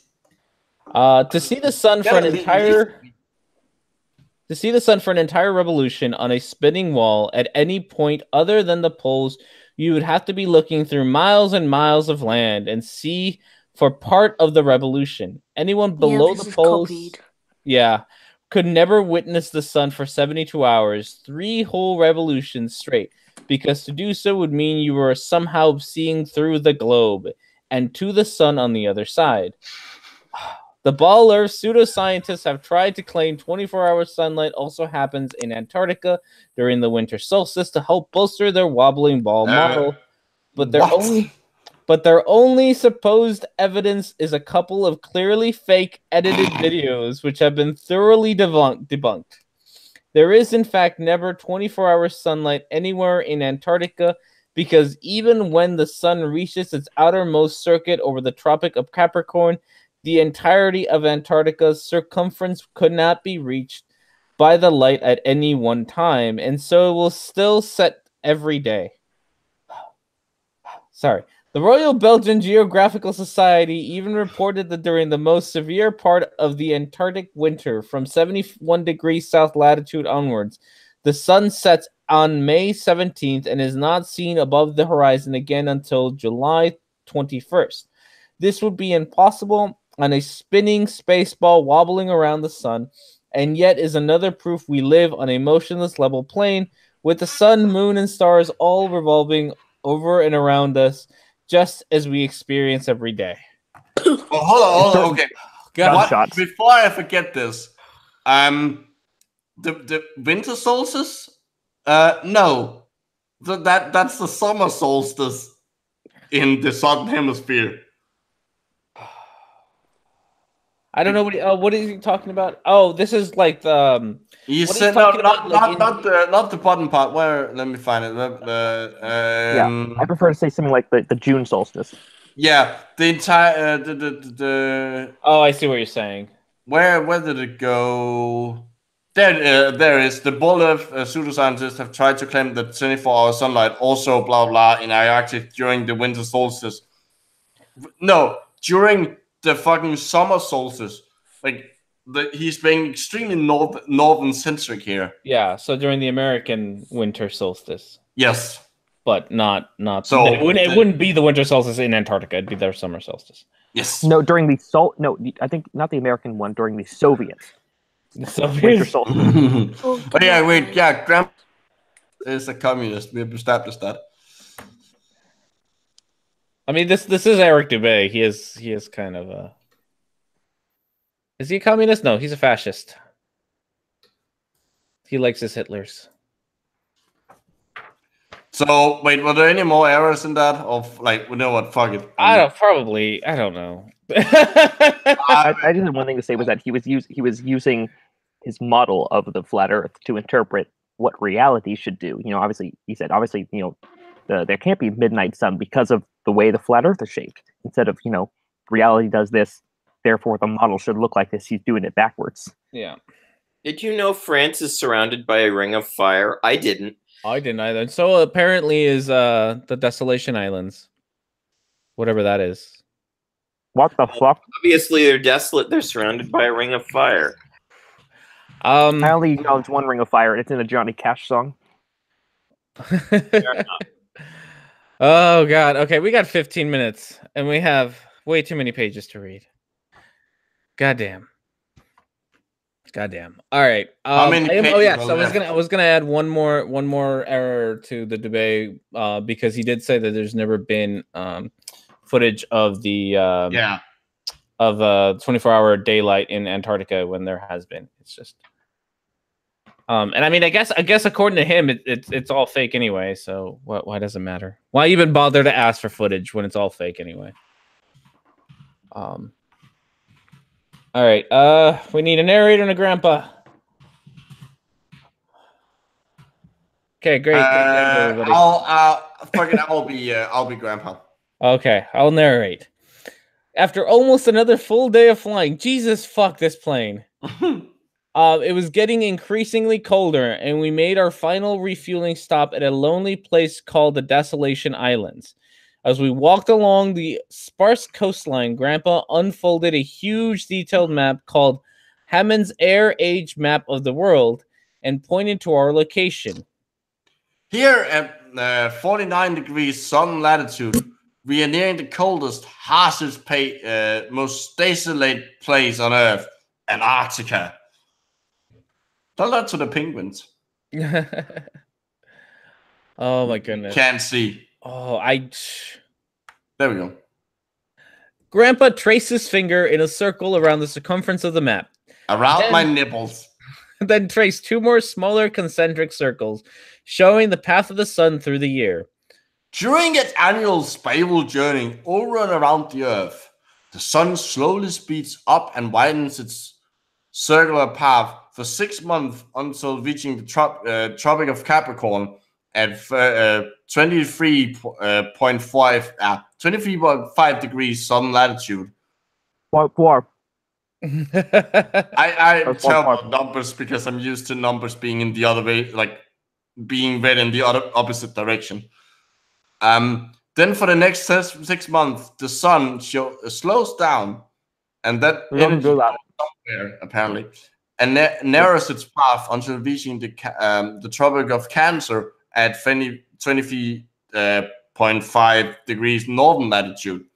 This is why equatorial and tropical regions experience almost year-round summer and heat, while higher latitudes, north and especially south, it's equally north and south, experience more distinct seasons with harsher winters.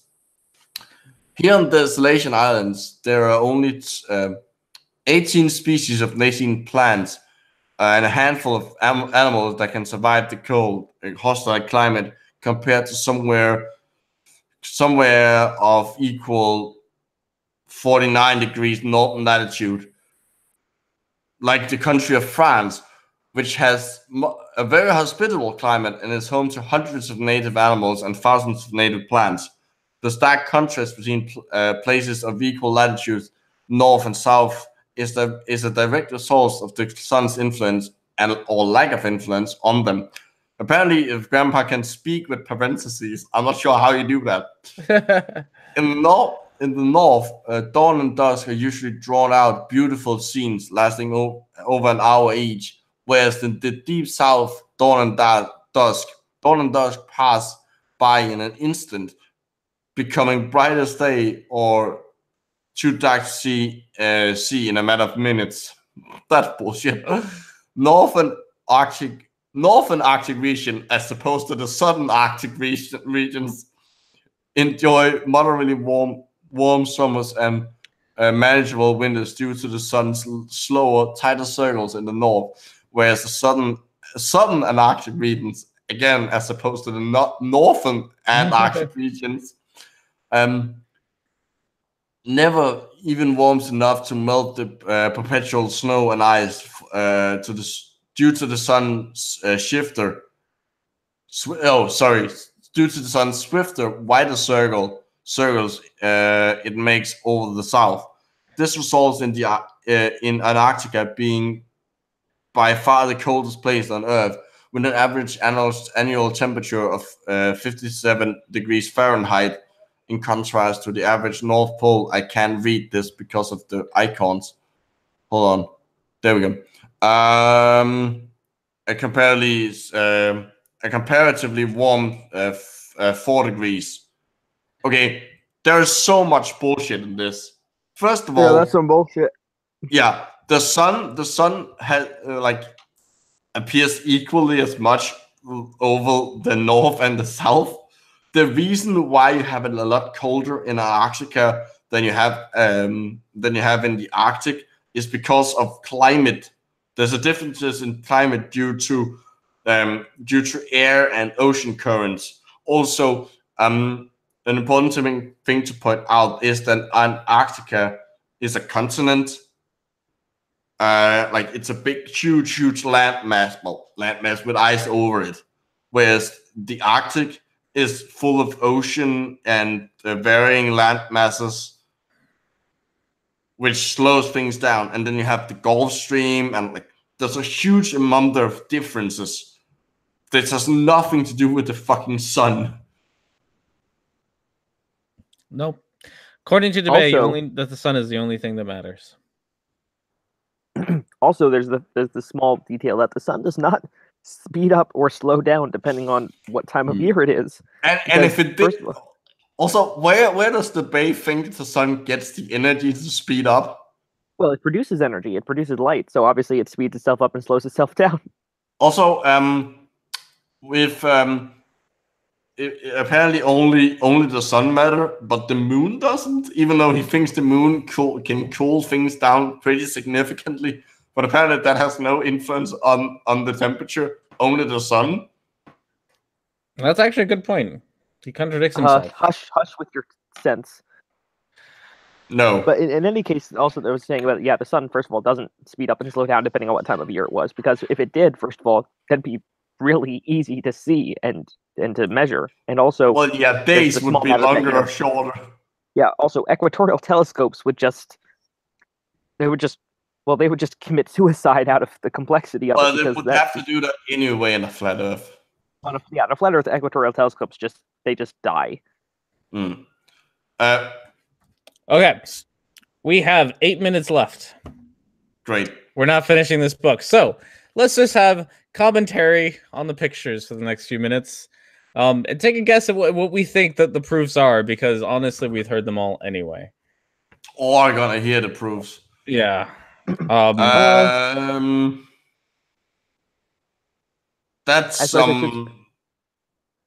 some kind of like, I don't know, pole star shit.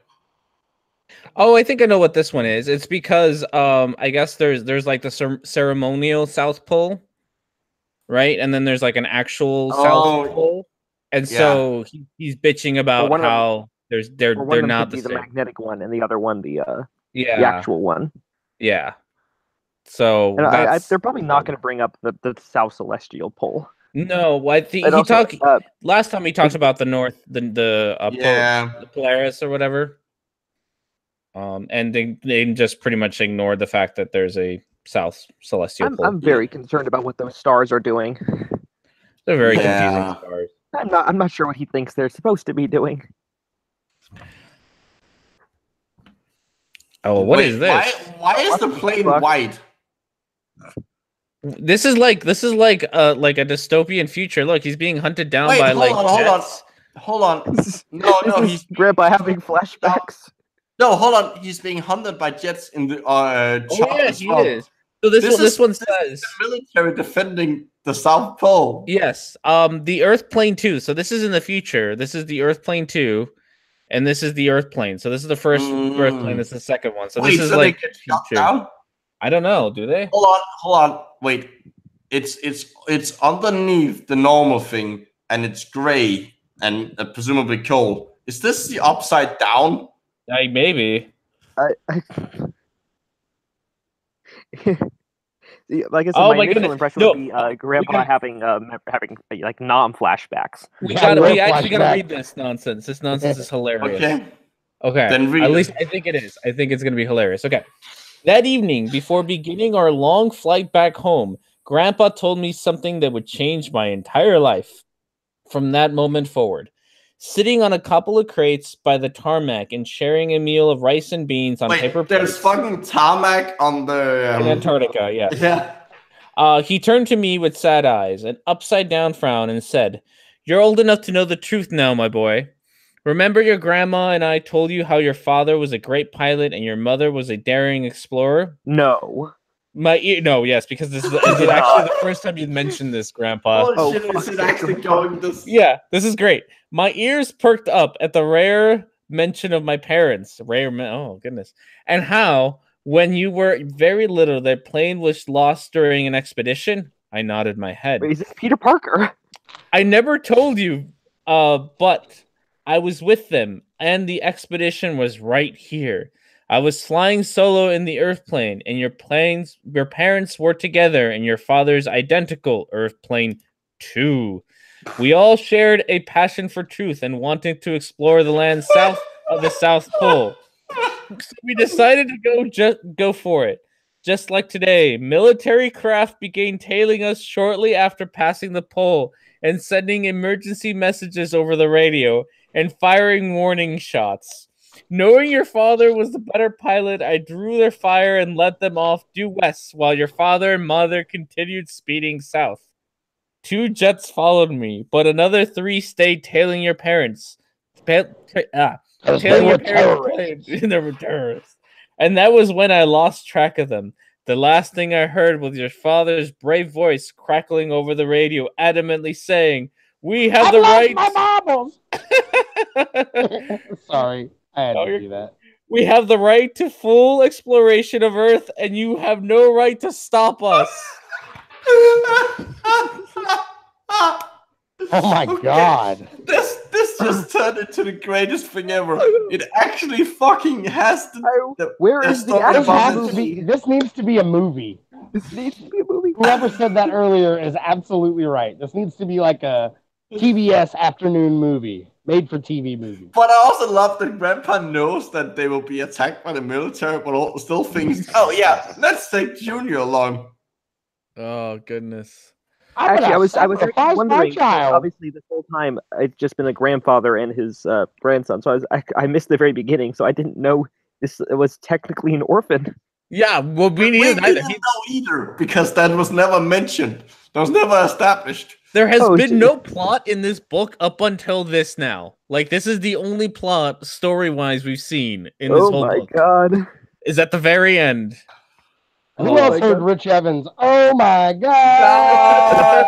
And on the right, we clearly have the final moments of Independence Day. Yeah.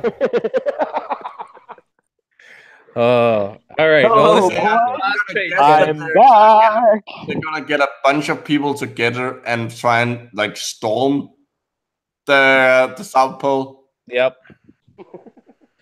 Taking Okay, we don't.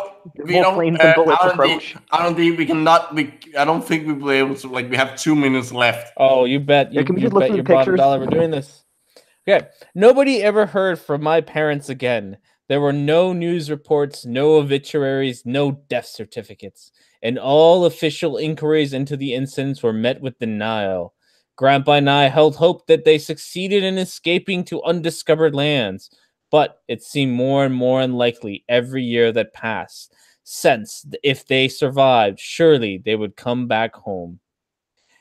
This just confirms that they're in the Upside Down. Yeah. It has been 30 years since my grandpa took me on that fateful flight. I decided that and there. Wait, it was 30 years ago and you had a digital camera? That's impressive. Yeah, wait, that's 30 years ago. Way to go. It's set in the future, okay? Like, he's at least like 12, so he's like 42. Yeah, I guess. I decided then and there to make it my life's mission to discover the truth, and I wouldn't repeat the same mistake of my parents and grandparents. Wait, is this like a fake autobiography? Yeah, this is like the epilogue to Eric Dubé's life right here. Oh A my grand gosh. conspiracy spanning 5 centuries, brainwashing the entirety of humanity, and protected by advanced military technology, could not be defeated by a single man. Only if a critical mass became awakened and active in exposing the deception could the truth be known and full exploration achieved. Manifesto. I know this is the best like fan fiction of Eric Dubé ever. It's autobiographical fan fiction. I didn't even know that was a thing. Like, it's a self-insert. This is the life story he wished he had. Yeah. This is how Eric Dubé thinks of himself. No, this is a well-established fan fiction trope. It's self-insert. Mm-hmm. So I set out to make the biggest noise I could about our Earth plane. I talk about it to everyone I met. I made posters, stickers, signs, and stamps, created websites, blogs, documentaries, and articles, posted pictures, videos, memes, and maps on forums and social media. This does not have a grandfather using memes. Slowly, more and more people began questioning reality. He had a computer that was streaming video 30 years ago. Yeah, this apparently takes place like in the distant, like in 30 years from now. Well, this takes place when how old so do you here's think what it this is. This takes Here's place what it when is. He has Benjamin Button disease, and he's come from the future going backwards. So it's like for Benjamin Button for him and Benjamin Button for really everything else around him. All I have going in my head now is the Mystery Science 3000 Mystery Science Theater 3000 team in the not too distant future. This takes place whenever it is that Eric Dubé is a grandfather. Yeah. Slowly, more and more people began questioning reality, thinking critically, and realizing the lies. I began writing books. One book. You wrote one book, Eric Dubé. Yeah. Then you have rewritten it several times. Doing podcasts, radio interviews, and making music all about our Earth plane. I even wrote a children's son of a bitch I even wrote a children's book called The Earth Plane to help. Oh my! Wait, what did he write in this? Oh my book? Wait, god, the book is self-referential. God, Earth Plane. What did he write in it? Because clearly it's not any of this, because this hadn't happened yet. Or is he a time traveler? Hold on, Hillel. This is like, remember, it says in the start here. It has been 30 years since my grandpa took me. So this is the kid writing this as an adult. Yeah. This is Eric Dubé was the kid 30 years ago. And then he wrote this book, which is why like the whole computer streaming video 30 years ago is just whatever, right? And the camera and everything else. This is damaging me physically. Okay, I even wrote a children's book called The Earth Plane to help our poor youngsters understand how they are being lied to. Finally, I went to school to become a pilot like my father and grandfather, and when I could afford it, I bought my very own Earth Plane 3. I would love to see this Earth Plane 3. But only depicted as these cartoons have depicted everything else. Mm-hmm. I want to see a bad drawing of it. Now, tens of millions have awakened to the reality of our Earth plane, and they are hard at spreading the word even further. Humanity is ready for the truth, and today we will discover it. Myself and hundreds more pilots and sailors have organized an entire fleet of Earth planes and Earth ships, simultaneously heading south from all longitudes to fully explore Antarctica and beyond. They cannot stop us all. To Antarctica and beyond. He's taking the Winston Churchill approach. Oh my god. We will fight them on Antarctica. Oh, they cannot stop us all. We'll fight them in the Arctic. We'll fight them in the Antarctic. Oh goodness. We'll fight them on the snowy beaches. This is hurting me. Oh, they cannot stop us all, and many members of the military are on our side. They have even promised to give us stand-down orders to allow us through undisturbed. Today, in the culmination of my family's bravest efforts to free humanity, today, pseudoscience and its minions like Mr. Tyson will fall, and the truth will be known to all! Okay, seriously, we need to take a picture of Neil deGrasse on that page and fucking send it to him. I guarantee he'll get a laugh at it. I will take a picture in a bit. Oh, God. Please do. Oh, my goodness. Oh. Look, if you've ever wanted to get yourself retweeted by Neil deGrasse Tyson. Was that the end?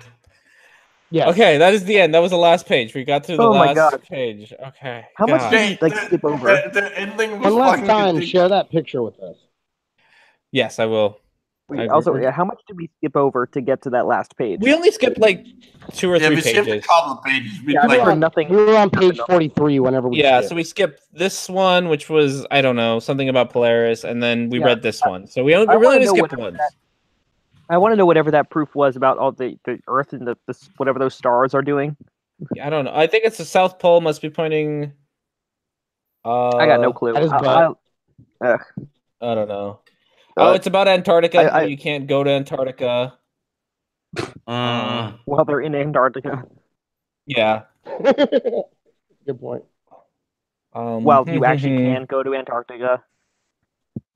Yeah, because if the Earth was really a big ball, and we're standing at the bottom of the ball right now at the southernmost point, you should be able to walk in a circle with your back to the pole and have a compass show north being in front of you in every direction.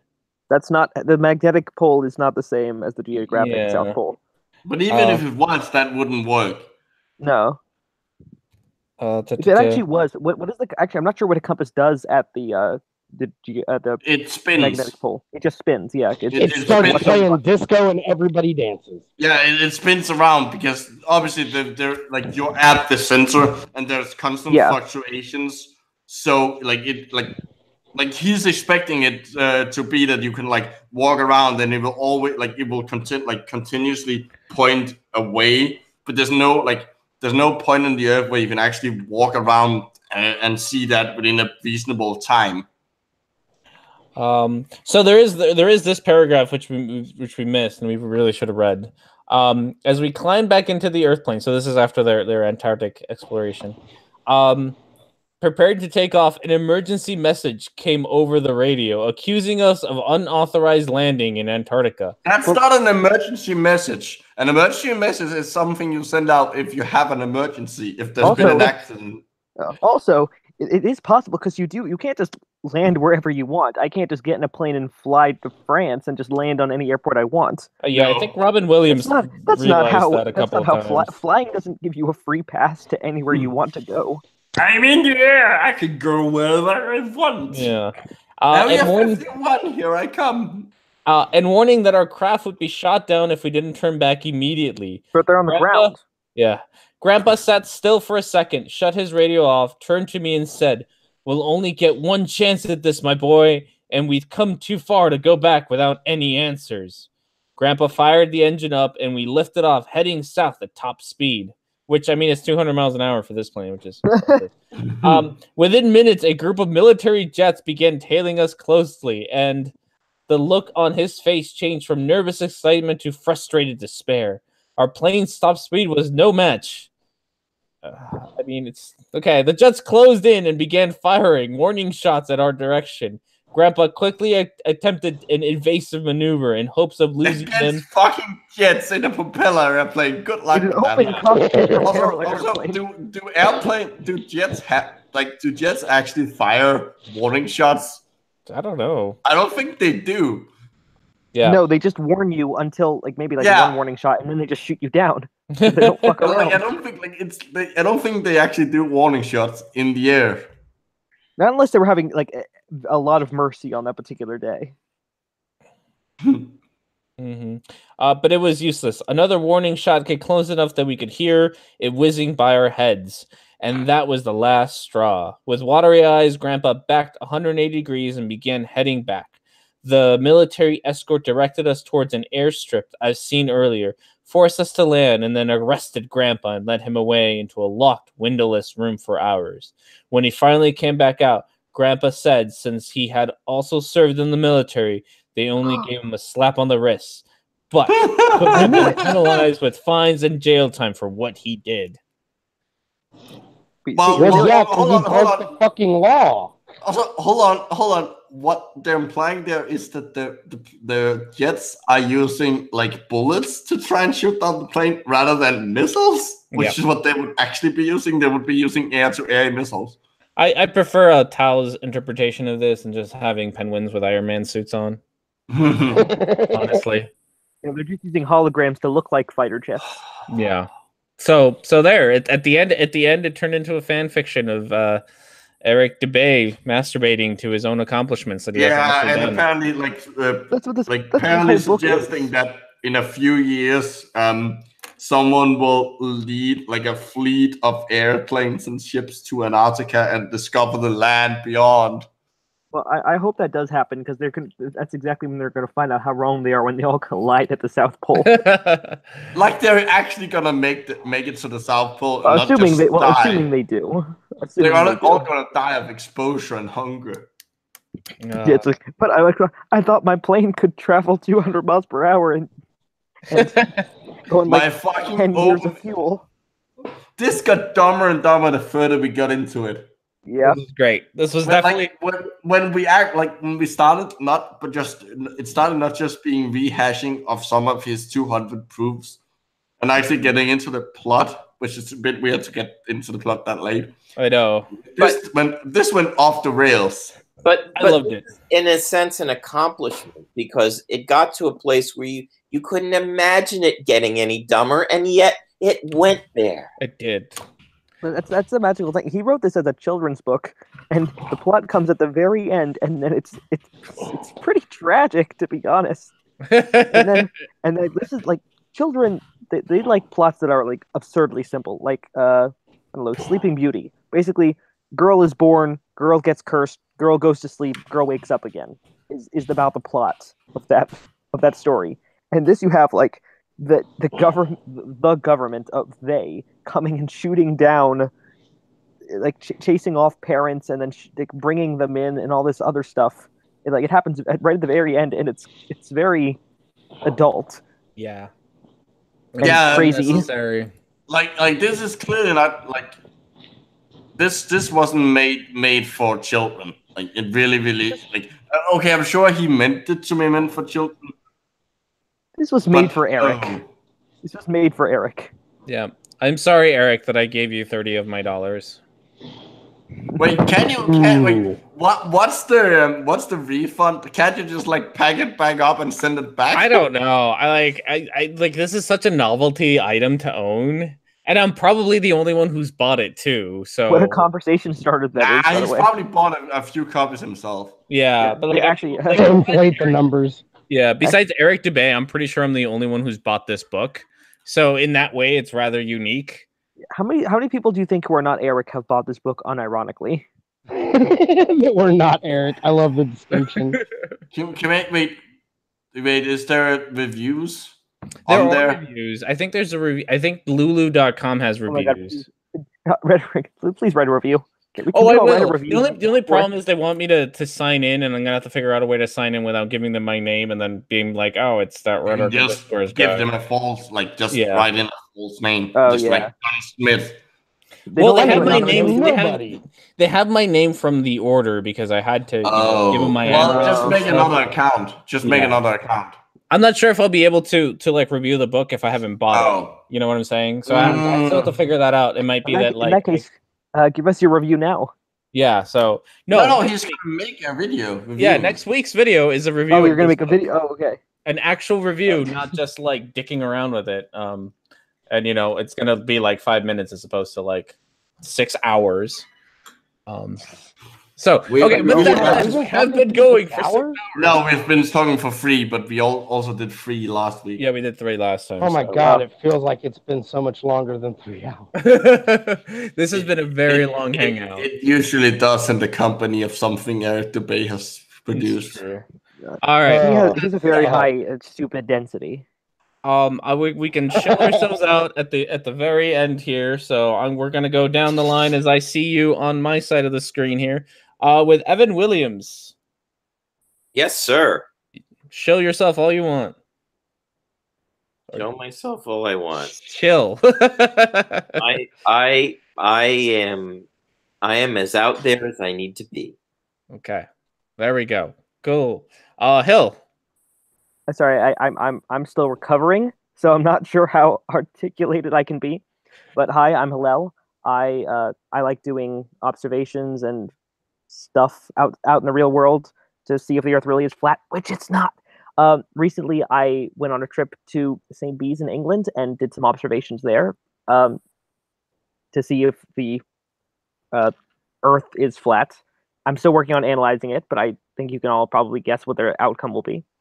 Also, later this week, I'll be putting together and possibly uploading, but definitely testing a.